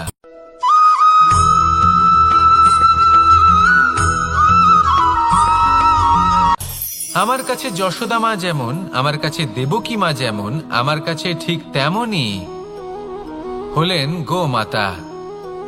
এবার ভেবে দেখার বিষয় হলো এটা, যে এই সংসারে অসংখ্য প্রাণী আছে। একজন গাইকে একজন মায়ের মর্যাদা কেন দেওয়া হয়? তাহলে এর অনেকগুলো কারণ আছে। এই গাই অর্থাৎ গোমাতা, এনারা হলেন অত্যন্ত শান্ত, শান্তি প্রিয়, কখনো কারোর কোনো ক্ষতি করতেই পারেন না। গোমাতা যে দুধ নিজের বাছুরকে পান করান সেই দুধই আমাদেরও দেন। সেই দুধ পান করে আমরা শক্তি লাভ করি। এই দুধ থেকে আমরা মাখন, ঘি, পায়েস, এইসব সুস্বাদু খাবার লাভ করি। গোমাতার গোবর আমাদের জ্বালানি হিসেবে সাহায্য করে, যার ফলে খুব কম সংখ্যক কাঠ ব্যবহার করা যায় এবং বেশিরভাগ জঙ্গল সুরক্ষিত থাকে। গোমাতার গোমূত্র, সেটাও আমাদের কাছে লাভজনক।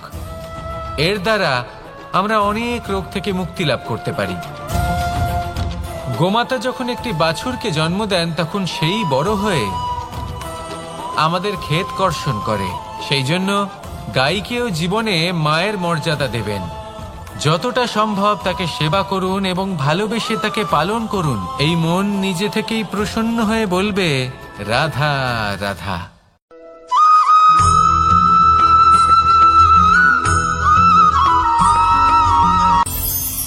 কখনো কোনো প্রজাপতিকে উড়তে দেখেছেন? কি সুন্দর উড়ে বেড়ায় সে, এক ফুল থেকে অন্য ফুলে, এক পাতা থেকে অন্য পাতার উপর। কিন্তু সে কিভাবে উড়তে শেখে কখনো ভেবেছেন? জন্ম থেকেই কিন্তু প্রজাপতির ডানা থাকে না। ও কিন্তু ছোট্ট একটা ডিমের আকারে জন্ম লাভ করে। তারপর সেই ডিমটি ভেঙে একটি কীট বাইরে আসে। আস্তে আস্তে সে বড় হয়, ওর শক্তি বৃদ্ধি পায়। তারপর সে সেই কীট দশা ত্যাগ করে নিজের ডানাগুলি মেলে। এই প্রক্রিয়া তার কাছে সরল নয়, অত্যন্ত যন্ত্রণাদায়ক প্রক্রিয়া, কিন্তু সে সেই যন্ত্রণা মেনে নেয়। আর তারপর আস্তে আস্তে সে উড়তে শেখে। শুধুমাত্র আকাশে উড়ে বেড়ায় তা নয়, আমাদের মনের মাঝে উড়ে বেড়ায়।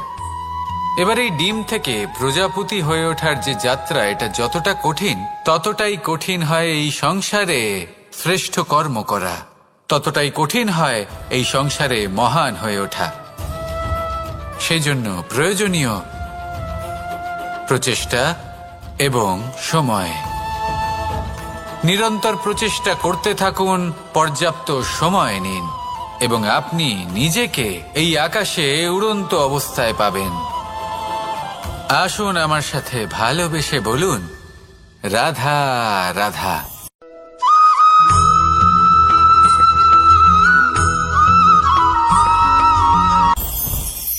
মুঠো হাতের শক্তি বেশি, মুঠো খুললেই তা দুর্বল। তা এমন কি থাকা উচিত এই বন্ধ মুঠোয় যা লাখের সমান? মানসিকতা এবং স্বপ্ন। মানুষ জন্মগ্রহণ করে, তার মানসিকতা সময়ের সাথে উন্নত হয়। মানসিকতা অনুযায়ী সে স্বপ্ন দেখে, আর সেই স্বপ্ন সার্থক করতে সে পরিশ্রম করতে থাকে। কিন্তু খুব গুরুত্বপূর্ণ একটা কথা আছে যা আপনার মনে রাখা উচিত। আপনার এই মানসিকতা, আপনার এই স্বপ্ন, তা যেন আপনার নিয়ন্ত্রণে থাকে। আপনার বন্ধ মুঠোয় যেন এর লাগাম থাকে, আপনি যেন এর প্রভু হন। যদি তা হয় তবেই আপনি লাভবান হবেন। যদি এরা আপনাকে নিয়ন্ত্রণ করতে থাকে, যদি আপনার মুঠো খুলে যায়, না পথ আপনার নিয়ন্ত্রণে থাকবে, না মানসিকতা থাকবে, না স্বপ্ন নিয়ন্ত্রণে থাকবে। আর যদি তাই হয় তাহলে আপনি আপনার ভবিষ্যৎ নষ্ট করে ফেলবেন। তাই নিয়ন্ত্রণ করতে শিখুন নিজের বিচার বুদ্ধি, নিজের মানসিকতা, নিজের স্বপ্নকে। নিজের এই স্বপ্ন পূরণ করুন, আর আমার সাথে ভালোবেসে বলুন, রাধা রাধা।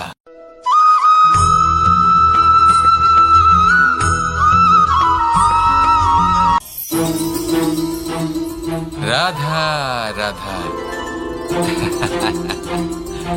আপনারা হয়তো ভাবছেন কি আশ্চর্য ব্যাপার, প্রত্যেকবার আমি কথা শেষ হওয়ার পরে রাধা রাধা বলি। এইবার আমি আগেই বলে দিলাম। কারণটা কি?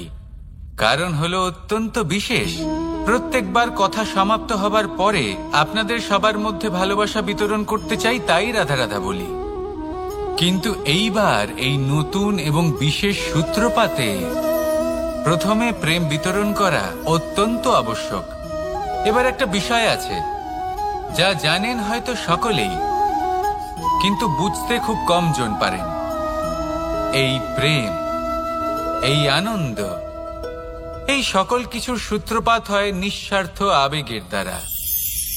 ঠিক যেমন একজন মাতাকেই দেখে নিন। যখনই একজন মাতা সন্তানকে জন্ম দেন, তখন এই সংসার ভুলে যায় যে তার জন্য এটা একটা নতুন জন্ম। কারণ একজন নারী তখন একজন মাতৃরূপে নতুন ভাবে জন্ম নেন। একজন নারী স্ত্রী ও গৃহবধূ রূপে কিছু অধিকার লাভ করে থাকেন, কিন্তু তিনি যখন মা হয়ে যান, তখন তিনি শুধুই দান করতে শেখেন। নিজের সন্তানের জন্য কত কিছুই না করেন, তাকে বাৎসল্যের সাগরে ভাসিয়ে নিয়ে যান। এই সংসারে রাজকুমার জন্ম নিতেই পারেন, তাকে রাম এবং লক্ষণ কিন্তু মায়েরাই বানিয়ে তোলেন। একজন গোয়ালা জন্ম নেয়, তাকে দ্বারকাধীশ একজন মাই বানিয়ে তোলেন।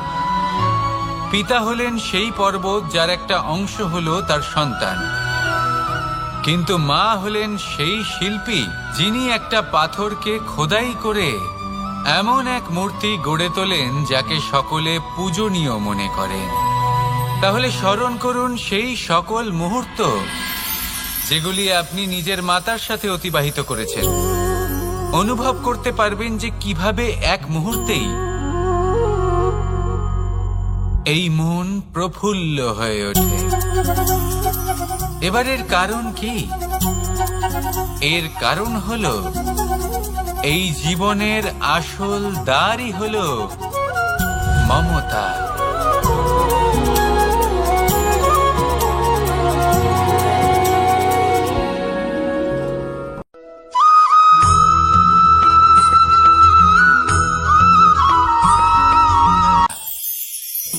আমি রাধাকে ভালোবাসি, আর এই কথাটা সমগ্র সংসার জানে।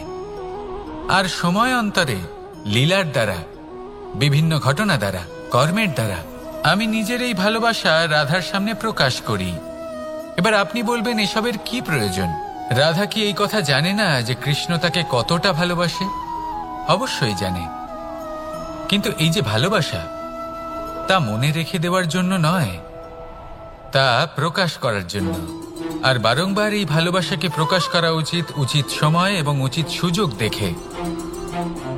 কিরকম? এবার যদি আপনি প্রেমীর সাথে কোনো উৎসবে থাকেন, তাহলে তার সাথে নৃত্য সঙ্গীত করুন। যদি ভিড়ের মাঝে থাকেন, তখন প্রেমীকে সম্মান করুন, একান্তে প্রসাধন করুন। দুঃখের সময় তার হাত ধরে থাকুন, সুখের সময় আলিঙ্গন করে রাখুন। এই প্রেম যত প্রকাশ করবেন, ততই এই প্রেমের বৃদ্ধি হবে। এই প্রেম আরো বেশি গভীর হবে, অটুট হবে। তাই এই প্রেমকে মনে নয়, আপনার জীবনে স্থান দিন। মন খুলে প্রকাশ করুন, আর আমার সাথে ভালোবেসে বলুন, রাধা রাধা।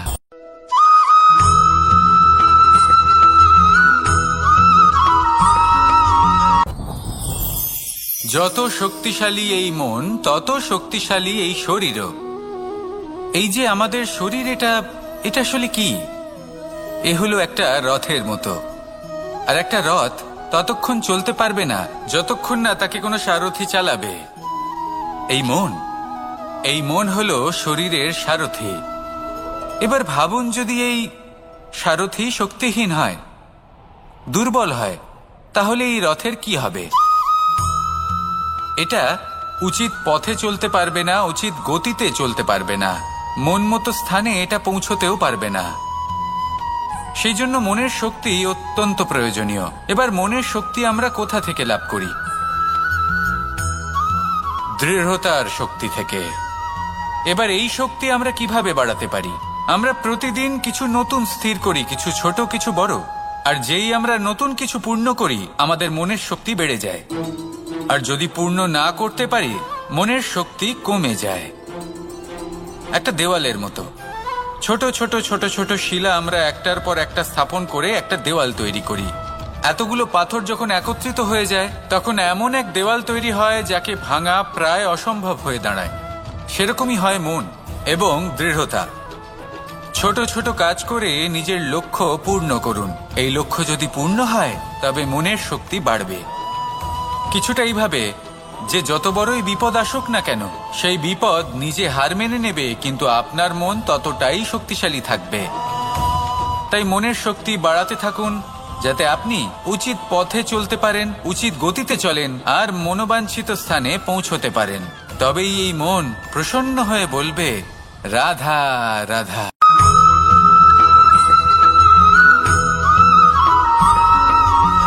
কিছু মানুষ বলেন যে নিরন্তর কাজ করলে, পুরুষার্থ পালন করলে এই জীবন বদলে ফেলা সম্ভব।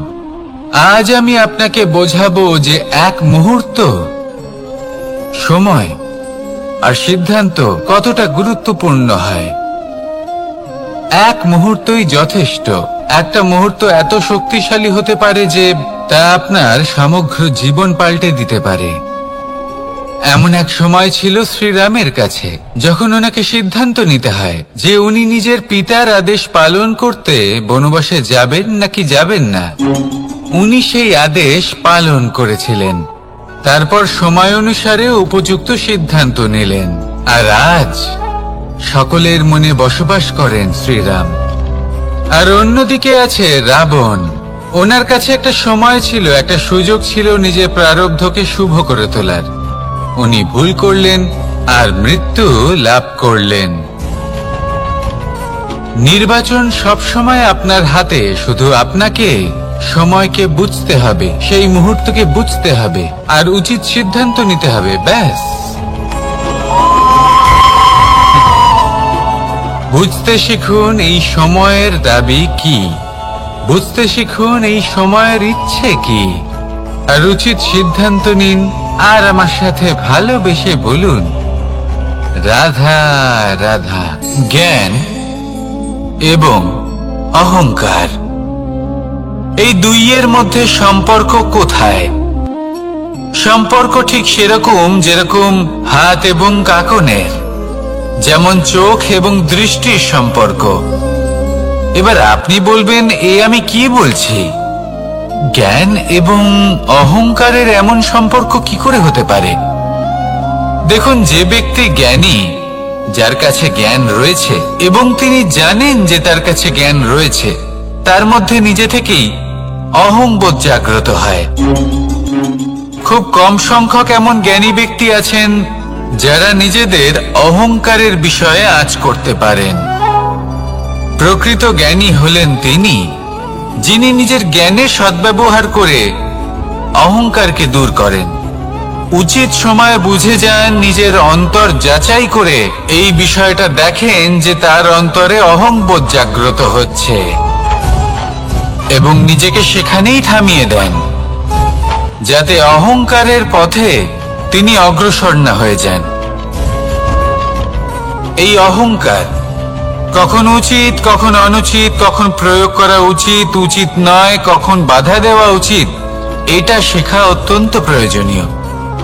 আর যদি এটা আপনি শিখতে পারেন, তাহলে আপনি একজন জ্ঞানীও হয়ে উঠবেন এবং সুখীও থাকবেন।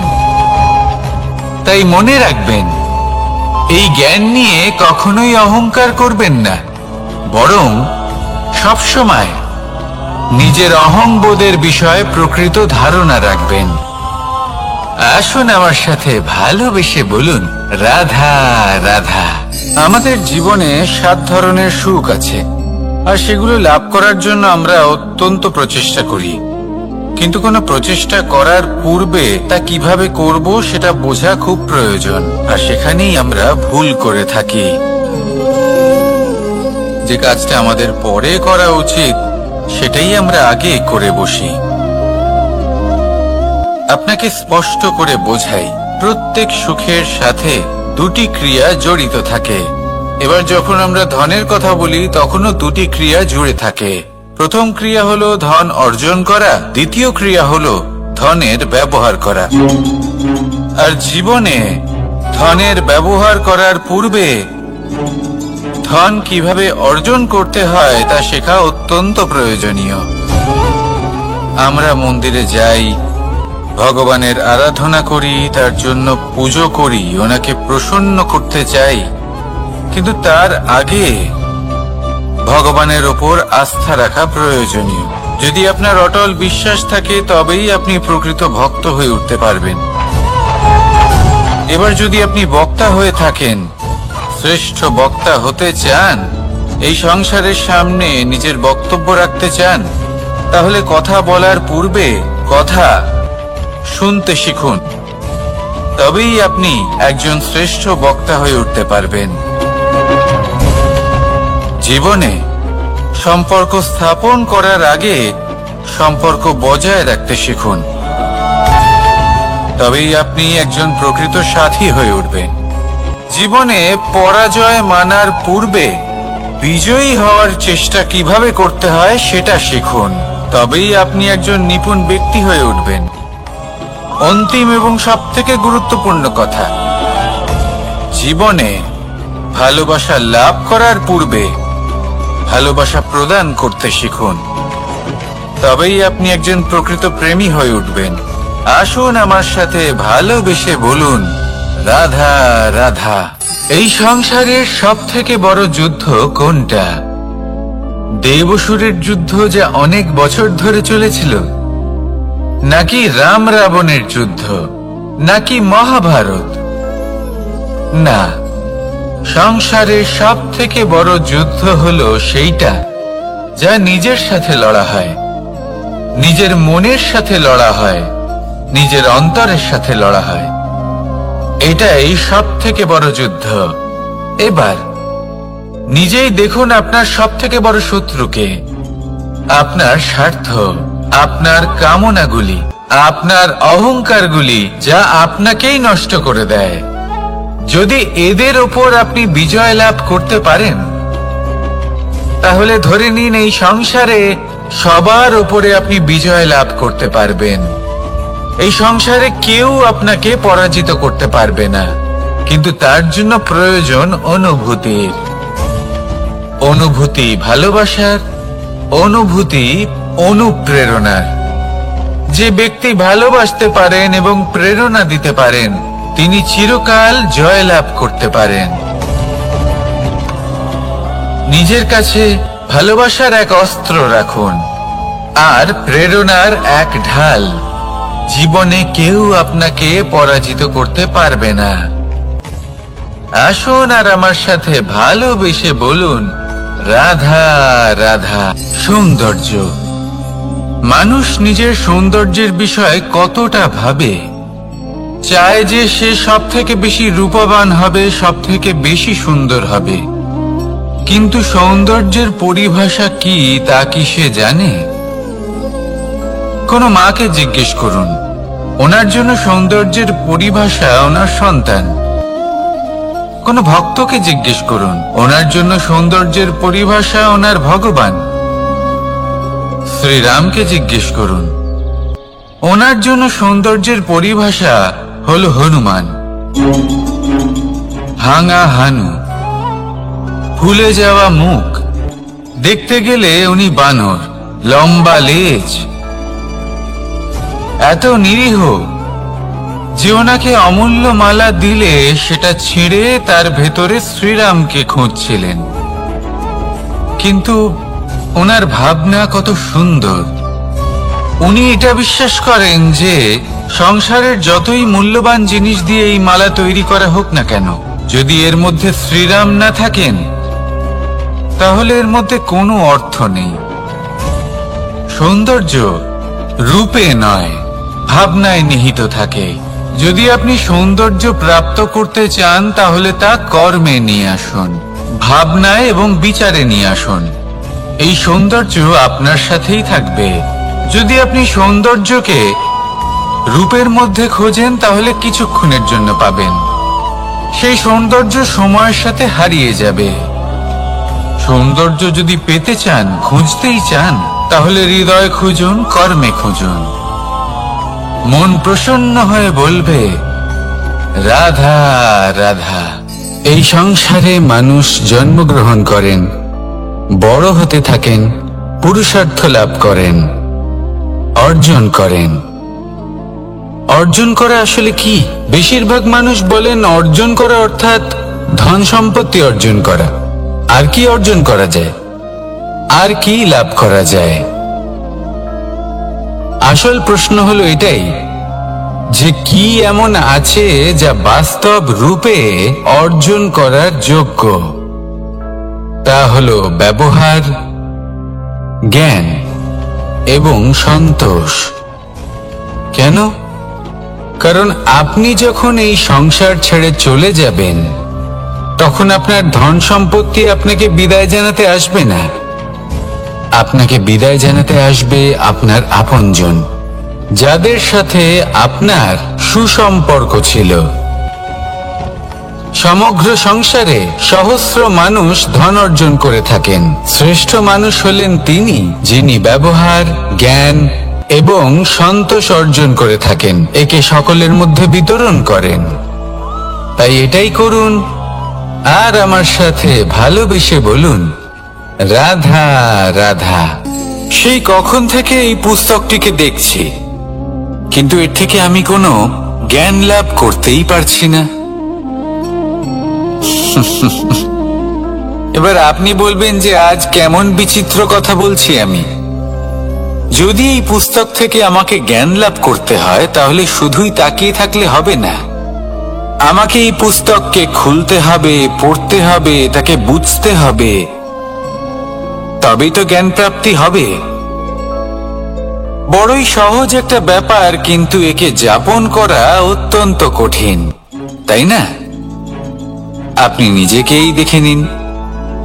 আপনার কাছে অনেক জ্ঞান রয়েছে। সহজ থেকে সহজতর জ্ঞানের কথা যদি বলি, আপনি এটুকু তো জানেন যে সত্যি কথা বলা ভালো কাজ, দান করা হলো পুণ্যের কাজ। আপনি জানেন যে পরিশ্রম করলে সাফল্য আসবে।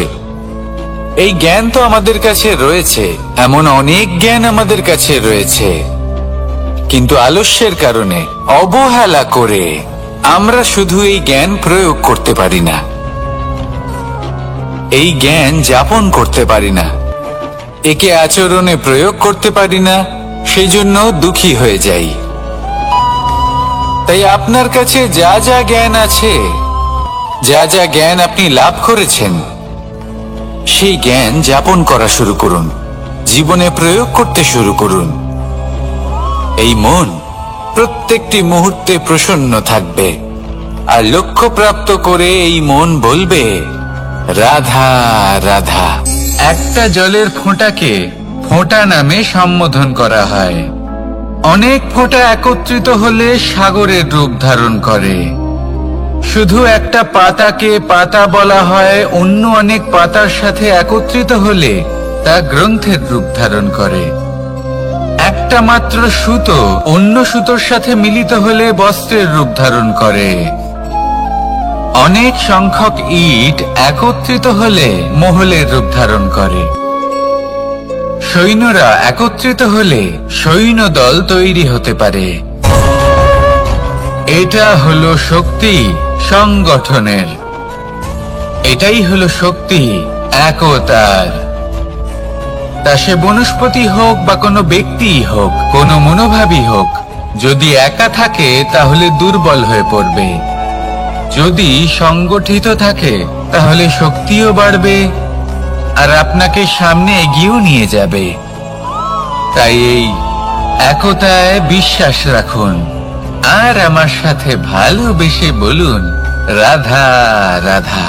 এমন কিছু রয়েছে মানুষের মনে, তাদের জীবনে এমন এক আবেগ যা সর্বজন বিদিত, যা সবাই জানেন যে উপস্থিত আছে, সেটাকে আমরা সমস্যা বলে থাকি।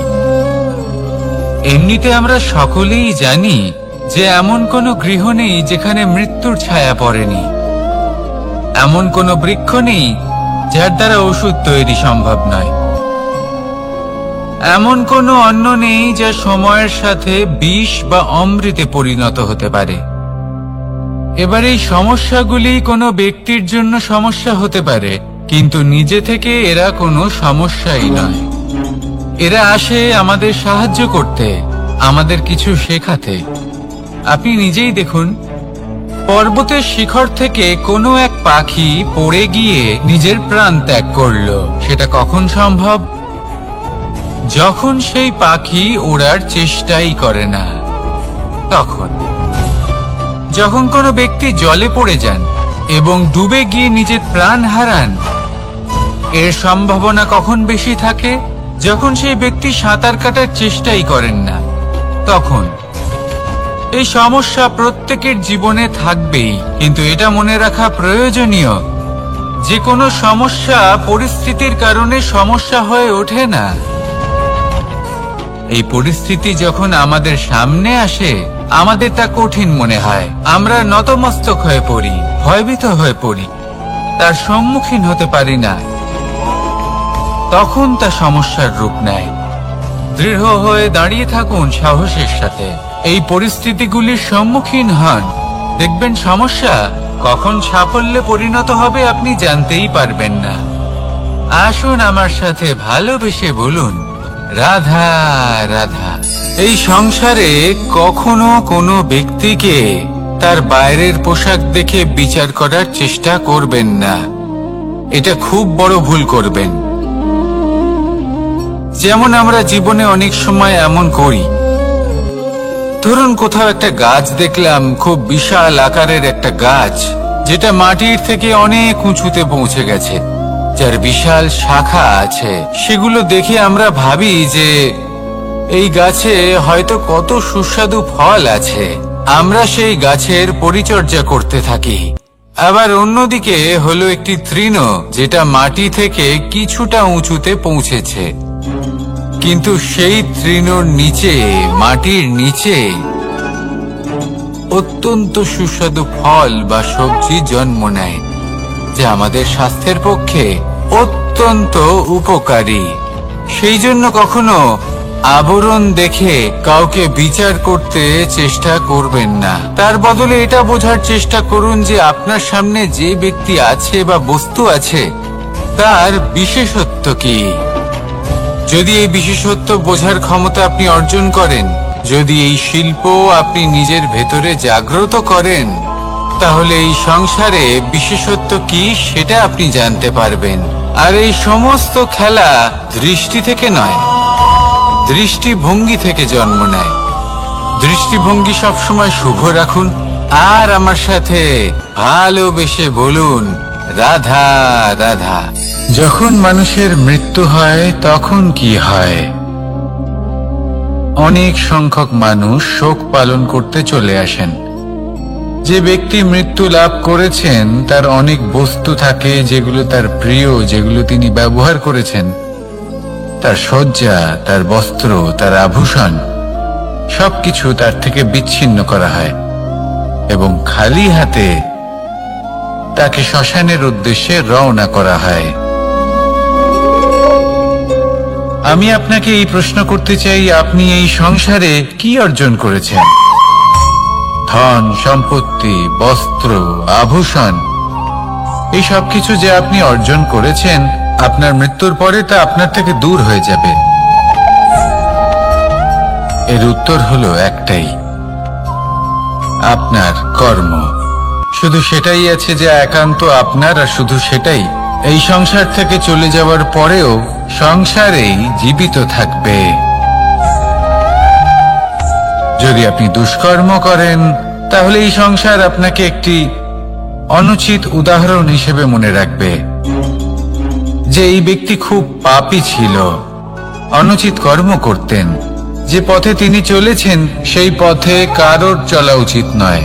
সেখানেই যদি আপনি সৎকর্ম করেন, তাহলে সংসার চিরকাল এটাই বলবে যে খুব ভালো মানুষ ছিলেন, সবাইকে ভালোবাসতেন, সবাইকে সাহায্য করতেন, আমার খুব প্রিয় মানুষ ছিলেন। এটাই হলো শ্রেষ্ঠ কর্ম।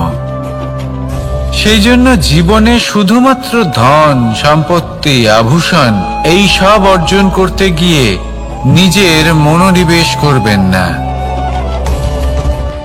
শ্রেষ্ঠ কর্ম করুন। সংসার থেকে চলে যাওয়ার পরেও এই কর্মই এই সংসারে আপনাকে জীবিত রাখবে। আসুন আমার সাথে ভালোবেসে বলুন, রাধা রাধা। আমরা সবাই সূর্যকে সম্মান করি, ওনাকে শ্রদ্ধা করি, ওনাকে পুজো করি। এই সূর্য আমাদের শক্তি প্রদান করেন, প্রকাশ প্রদান করেন। কখনো কখনো উষ্ণতা এতটাই বাড়িয়ে তোলেন, এতটাই তপ্ত করে তোলেন, আমাদের একথা মনে হয় যে আমাদের এই শরীর জ্বলে যাচ্ছে। তখনও আমরা বিরোধিতা করি না, তাকে কটু কথা শোনাই না, আমরা সসম্মানে তা গ্রহণ করি। কেন কেন করি? কারণ আমরা জানি যে সন্ধেবেলা যখন সূর্যাস্ত হবে তখন শুধুমাত্র অন্ধকার বাকি থাকবে। ঠিক কিছুটা এরকমই হয় আমাদের মাতা পিতাও, যিনি আমাদের জন্ম দেন, আমাদের ভরণ পোষণ করেন, আমাদের বড় করেন, আমাদের প্রেম প্রদান করেন। কখনো কখনো তাদের মুখ থেকে কটু কথা নিঃসৃত হয়, আমাদের দুঃখ হয়, কিন্তু তখন আমাদের এটা বোঝা উচিত এগুলি নিঃসৃত হচ্ছে আমাদেরই মঙ্গলের জন্য। যেমন সূর্যদেব, উনিও উত্তাপ দিয়ে থাকেন আমাদেরই মঙ্গলের জন্য, যাতে ফসল পাকতে পারে, যাতে জল বাষ্প হয়ে মেঘ হতে পারে, বৃষ্টি হতে পারে, আর এই সংসারে নিরন্তর জলের প্রবাহ থাকে। আমাদের মাতা পিতা, তাদের কঠোর আচরণ, তাদের কঠোর অনুশাসনের পেছনে লুকিয়ে থাকে ওনাদের ভালোবাসা। আমাদের তা বুঝতে হবে, সসম্মানে ওনাদের গ্রহণ করতে হবে। কারণ ঠিক সূর্যাস্তের পরে যেমন চতুর্দিক অন্ধকারচ্ছন্ন হয়ে যায়, তেমনি আমাদের জীবন থেকে যখন আমাদের মাতা পিতা চলে যায়, তখন আমাদের জীবনেও শুধু এবং শুধুমাত্র অন্ধকারই ছেয়ে থাকে। সেই জন্য নিজের মাতা পিতাকে সম্মান করুন, ওনাদের ভালোবাসা প্রদান করুন। এই মন আর এই জীবন প্রসন্ন হয়ে বলবে, রাধা রাধা। কিছু মানুষ বলেন যে নিরন্তর কাজ করলে, পুরুষার্থ পালন করলে এই জীবন বদলে ফেলা সম্ভব। আজ আমি আপনাকে বোঝাবো যে এক মুহূর্ত, সময় আর সিদ্ধান্ত কতটা গুরুত্বপূর্ণ হয়। এক মুহূর্তই যথেষ্ট। একটা মুহূর্ত এত শক্তিশালী হতে পারে যে তা আপনার সমগ্র জীবন পাল্টে দিতে পারে। এমন এক সময় ছিল শ্রীরামের কাছে, যখন ওনাকে সিদ্ধান্ত নিতে হয় যে উনি নিজের পিতার আদেশ পালন করতে বনবাসে যাবেন নাকি যাবেন না। উনি সেই আদেশ পালন করেছিলেন, তারপর সময় অনুসারে উপযুক্ত সিদ্ধান্ত নিলেন। আর আজ সকলের মনে বসবাস করেন শ্রীরাম। আর অন্যদিকে আছে রাবণ। ওনার কাছে একটা সময় ছিল, একটা সুযোগ ছিল নিজের প্রারব্ধকে শুভ করে তোলার। উনি ভুল করলেন আর মৃত্যু লাভ করলেন। নির্বাচন সবসময় আপনার হাতে, শুধু আপনাকে সময়কে বুঝতে হবে, সেই মুহূর্তকে বুঝতে হবে আর উচিত সিদ্ধান্ত নিতে হবে, ব্যাস। বুঝতে শিখুন এই সময়ের দাবি কি, বুঝতে শিখুন এই সময়ের ইচ্ছে কি, আর উচিত সিদ্ধান্ত নিন। আর আমার সাথে ভালোবেসে বলুন, রাধা রাধা। জ্ঞান এবং অহংকার, এই দুইয়ের মধ্যে সম্পর্ক কোথায়? সম্পর্ক ঠিক সেরকম যেরকম হাত এবং কাকনের, যেমন চোখ এবং দৃষ্টির সম্পর্ক। এবার আপনি বলবেন, এ আমি কি বলছি? জ্ঞান এবং অহংকারের এমন সম্পর্ক কি করে হতে পারে? দেখুন, যে ব্যক্তি জ্ঞানী, যার কাছে জ্ঞান রয়েছে এবং তিনি জানেন যে তার কাছে জ্ঞান রয়েছে, তার মধ্যে নিজে থেকেই অহংবোধ জাগ্রত হয়।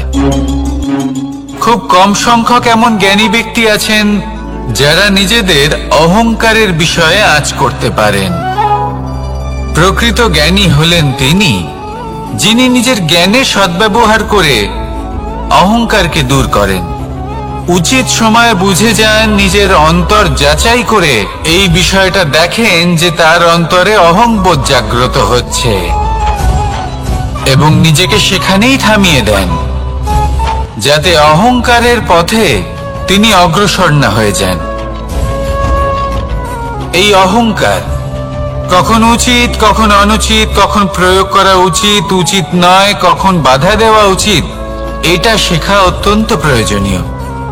আর যদি এটা আপনি শিখতে পারেন, তাহলে আপনি একজন জ্ঞানীও হয়ে উঠবেন এবং সুখীও থাকবেন। তাই মনে রাখবেন, এই জ্ঞান নিয়ে কখনোই অহংকার করবেন না, বরং সবসময় নিজের অহংবোধের বিষয়ে প্রকৃত ধারণা রাখবেন। আসুন আমার সাথে ভালোবেসে বলুন, রাধা রাধা। আমাদের জীবনে 7 ধরনের সুখ আছে, আর সেগুলো লাভ করার জন্য আমরা অত্যন্ত প্রচেষ্টা করি। কিন্তু কোনো প্রচেষ্টা করার পূর্বে তা কিভাবে করব সেটা বোঝা খুব প্রয়োজন, আর সেখানেই আমরা ভুল করে থাকি। যে কাজটা আমাদের পরে করা উচিত, সেটাই আমরা আগে করে বসি। আপনাকে স্পষ্ট করে বোঝাই, প্রত্যেক সুখের সাথে 2টি ক্রিয়া জড়িত থাকে। এবার যখন আমরা ধনের কথা বলি, তখনও 2টি ক্রিয়া জুড়ে থাকে।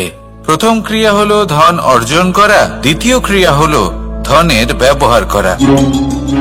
আর জীবনে ধনের ব্যবহার করার পূর্বে ধন কিভাবে অর্জন করতে হয় তা শেখা অত্যন্ত প্রয়োজনীয়। আমরা মন্দিরে যাই, ভগবানের আরাধনা করি, তার জন্য পুজো করি, ওনাকে প্রসন্ন করতে চাই।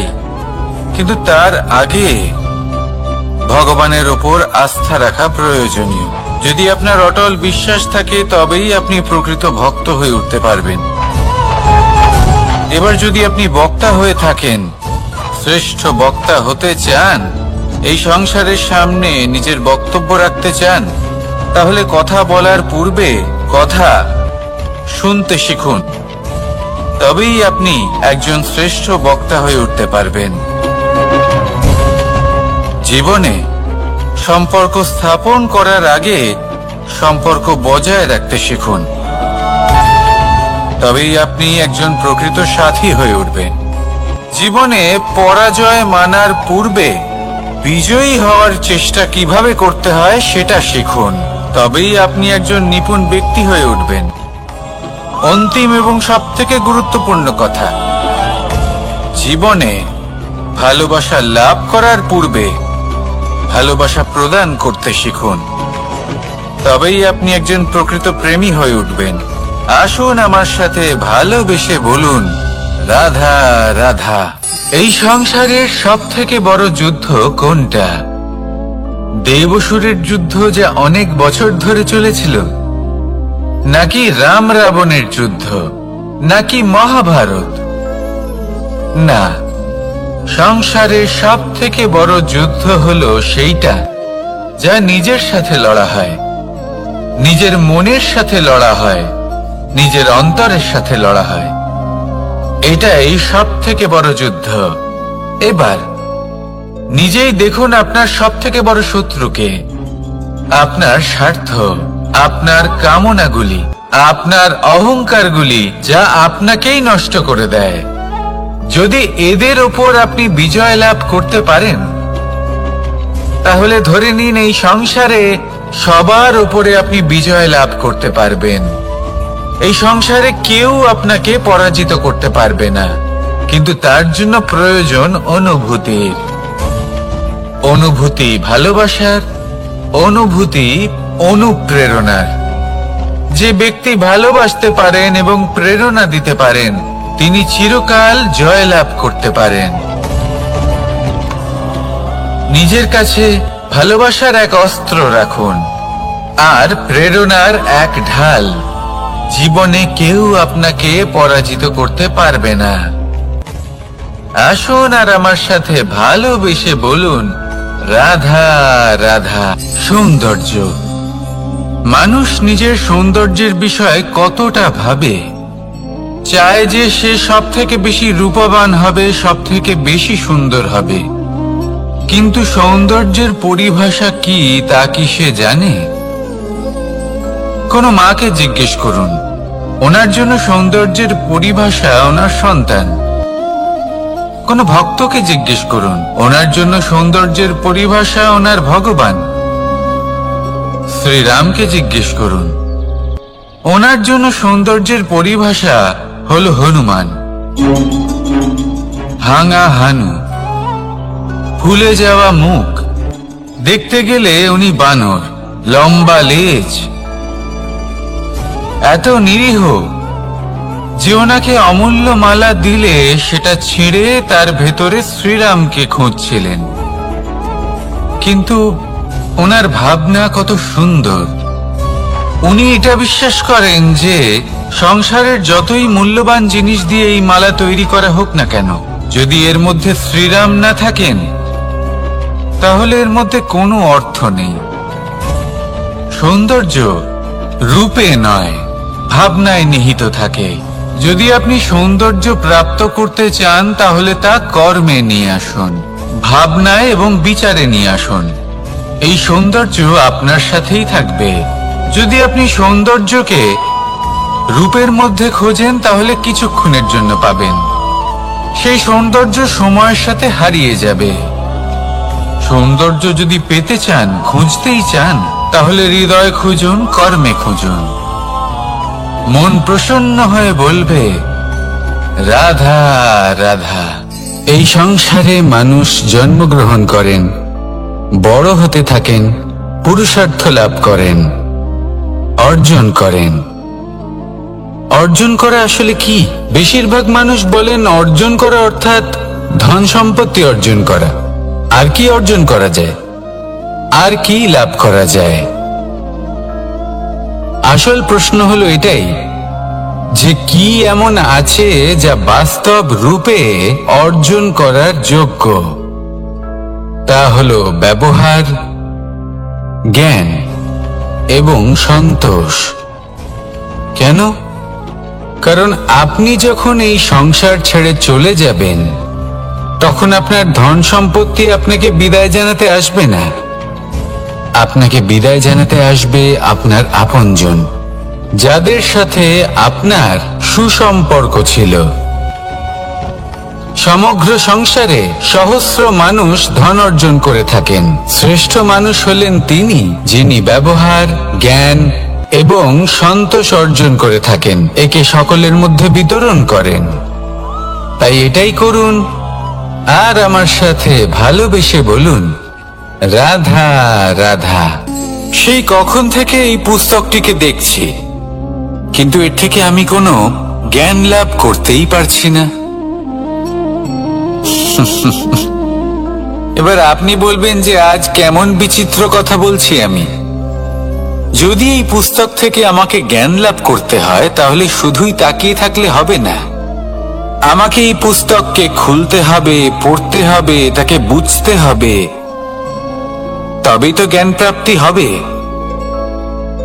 বড়ই সহজ একটা ব্যাপার, কিন্তু একে যাপন করা অত্যন্ত কঠিন, তাই না? আপনি নিজেকেই দেখে নিন। আপনার কাছে অনেক জ্ঞান রয়েছে।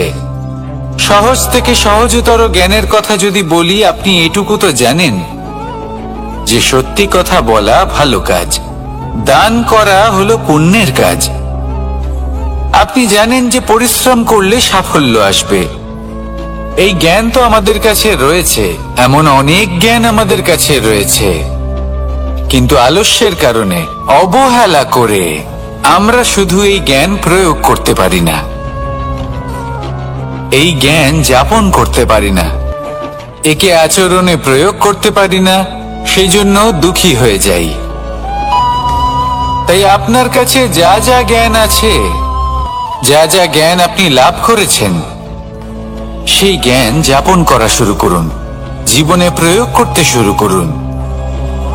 এই মন প্রত্যেকটি মুহূর্তে প্রসন্ন থাকবে, আর লক্ষ্য প্রাপ্ত করে এই মন বলবে, রাধা রাধা।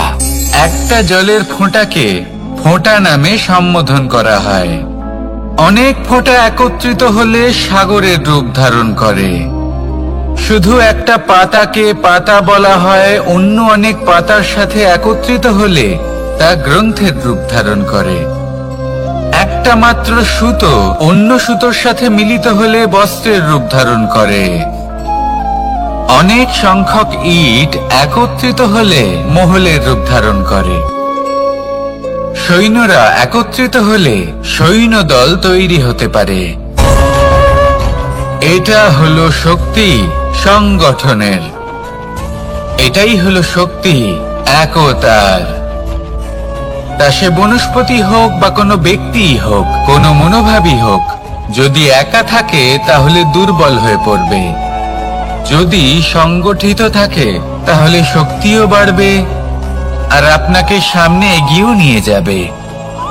তাই এই একতায় বিশ্বাস রাখুন আর আমার সাথে ভালোবেসে বলুন, রাধা রাধা। এমন কিছু রয়েছে মানুষের মনে, তাদের জীবনে এমন এক আবেগ যা সর্বজন বিদিত, যা সবাই জানেন যে উপস্থিত আছে। সেটাকে আমরা সমস্যা বলে থাকি। এমনিতে আমরা সকলেই জানি যে এমন কোনো গৃহ নেই যেখানে মৃত্যুর ছায়া পড়েনি, এমন কোনো বৃক্ষ নেই যার দ্বারা ওষুধ তৈরি সম্ভব নয়, এমন কোনো অন্ন নেই যা সময়ের সাথে বিষ বা অমৃতে পরিণত হতে পারে। এবার এই সমস্যাগুলি কোনো ব্যক্তির জন্য সমস্যা হতে পারে, কিন্তু নিজে থেকে এরা কোনো সমস্যাই নয়। এরা আসে আমাদের সাহায্য করতে, আমাদের কিছু শেখাতে। আপনি নিজেই দেখুন, পর্বতের শিখর থেকে কোনো এক পাখি পড়ে গিয়ে নিজের প্রাণ ত্যাগ করলো। সেটা কখন সম্ভব? যখন সেই পাখি ওড়ার চেষ্টাই করে না। তখন যখন কোনো ব্যক্তি জলে পড়ে যান এবং ডুবে গিয়ে নিজের প্রাণ হারান, এর সম্ভাবনা কখন বেশি থাকে? যখন সেই ব্যক্তি সাঁতার কাটার চেষ্টাই করেন না। তখন এই সমস্যা প্রত্যেকের জীবনে থাকবেই, কিন্তু এটা মনে রাখা প্রয়োজনীয় যে কোনো সমস্যা পরিস্থিতির কারণে সমস্যা হয়ে ওঠে না। এই পরিস্থিতি যখন আমাদের সামনে আসে, আমাদের তা কঠিন মনে হয়। আমরা নতমস্তক হয়ে পড়ি, ভয়ভীত হয়ে পড়ি, তার সম্মুখীন হতে পারি না। তখন তা সমস্যার রূপ নেয়।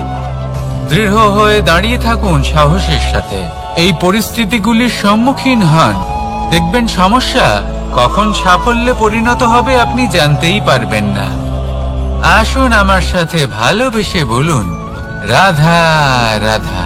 এই সংসারে কখনো কোনো ব্যক্তিকে তার বাইরের পোশাক দেখে বিচার করার চেষ্টা করবেন না। এটা খুব বড় ভুল করবেন। যেমন আমরা জীবনে অনেক সময় এমন করি। ধরুন কোথাও একটা গাছ দেখলাম, খুব বিশাল আকারের একটা গাছ, যেটা মাটির থেকে অনেক উঁচুতে পৌঁছে গেছে, যার বিশাল শাখা আছে। সেগুলো দেখে আমরা ভাবি যে এই গাছে হয়তো কত সুস্বাদু ফল আছে। আমরা সেই গাছের পরিচর্যা করতে থাকি। আবার অন্যদিকে হলো একটি তৃণ, যেটা মাটি থেকে কিছুটা উঁচুতে পৌঁছেছে, কিন্তু সেই তৃণর নিচে, মাটির নিচে অত্যন্ত সুস্বাদু ফল বা সবজি জন্ম নেয়, যা আমাদের স্বাস্থ্যের পক্ষে অত্যন্ত উপকারী। সেই জন্য কখনো আবরণ দেখে কাউকে বিচার করতে চেষ্টা করবেন না। তার বদলে এটা বোঝার চেষ্টা করুন যে আপনার সামনে যে ব্যক্তি আছে বা বস্তু আছে, তার বিশেষত্ব কি। যদি এই বিশেষত্ব বোঝার ক্ষমতা আপনি অর্জন করেন, যদি এই শিল্প আপনি নিজের ভেতরে জাগ্রত করেন, তাহলে এই সংসারে বিশেষত্ব কি সেটা আপনি জানতে পারবেন। আর এই সমস্ত খেলা দৃষ্টি থেকে নয়, দৃষ্টিভঙ্গি থেকে জন্ম নেয়। দৃষ্টিভঙ্গি সবসময় শুভ রাখুন, আর আমার সাথে ভালোবেসে বলুন, রাধা রাধা। যখন মানুষের মৃত্যু হয় তখন কি হয়? অনেক সংখ্যক মানুষ শোক পালন করতে চলে আসেন। যে ব্যক্তি মৃত্যু লাভ করেছেন তার অনেক বস্তু থাকে যেগুলো তার প্রিয়, যেগুলো তিনি ব্যবহার করেছেন। তার শয্যা, তার বস্ত্র, তার আভূষণ সবকিছু তার থেকে বিচ্ছিন্ন করা হয় এবং খালি হাতে তাকে শ্মশানের উদ্দেশ্যে রওনা করা হয়। আমি আপনাকে এই প্রশ্ন করতে চাই, আপনি এই সংসারে কি অর্জন করেছেন? ধন সম্পত্তি, বস্ত্র, আভূষণ, এই সব কিছু যে আপনি অর্জন করেছেন, আপনার মৃত্যুর পরে তা আপনার থেকে দূর হয়ে যাবে। এর উত্তর হলো একটাই, আপনার কর্ম। শুধু সেটাই আছে যে একান্ত আপনার, আর শুধু সেটাই এই সংসার থেকে চলে যাওয়ার পরেও সংসারেই জীবিত থাকবে। যদি আপনি দুষ্কর্ম করেন, তাহলে এই সংসার আপনাকে একটি অনুচিত উদাহরণ হিসেবে মনে রাখবে যে এই ব্যক্তি খুব পাপী ছিল, অনুচিত কর্ম করতেন। যে পথে তিনি চলেছেন সেই পথে কারোর চলা উচিত নয়। সেখানেই যদি আপনি সৎকর্ম করেন, তাহলে সংসার চিরকাল এটাই বলবে যে খুব ভালো মানুষ ছিলেন, সবাইকে ভালোবাসতেন, সবাইকে সাহায্য করতেন, আমার খুব প্রিয় মানুষ ছিলেন। এটাই হলো শ্রেষ্ঠ কর্ম। সেই জন্য জীবনে শুধুমাত্র ধন সম্পত্তি, আভূষণ এই সব অর্জন করতে গিয়ে নিজের মনোনিবেশ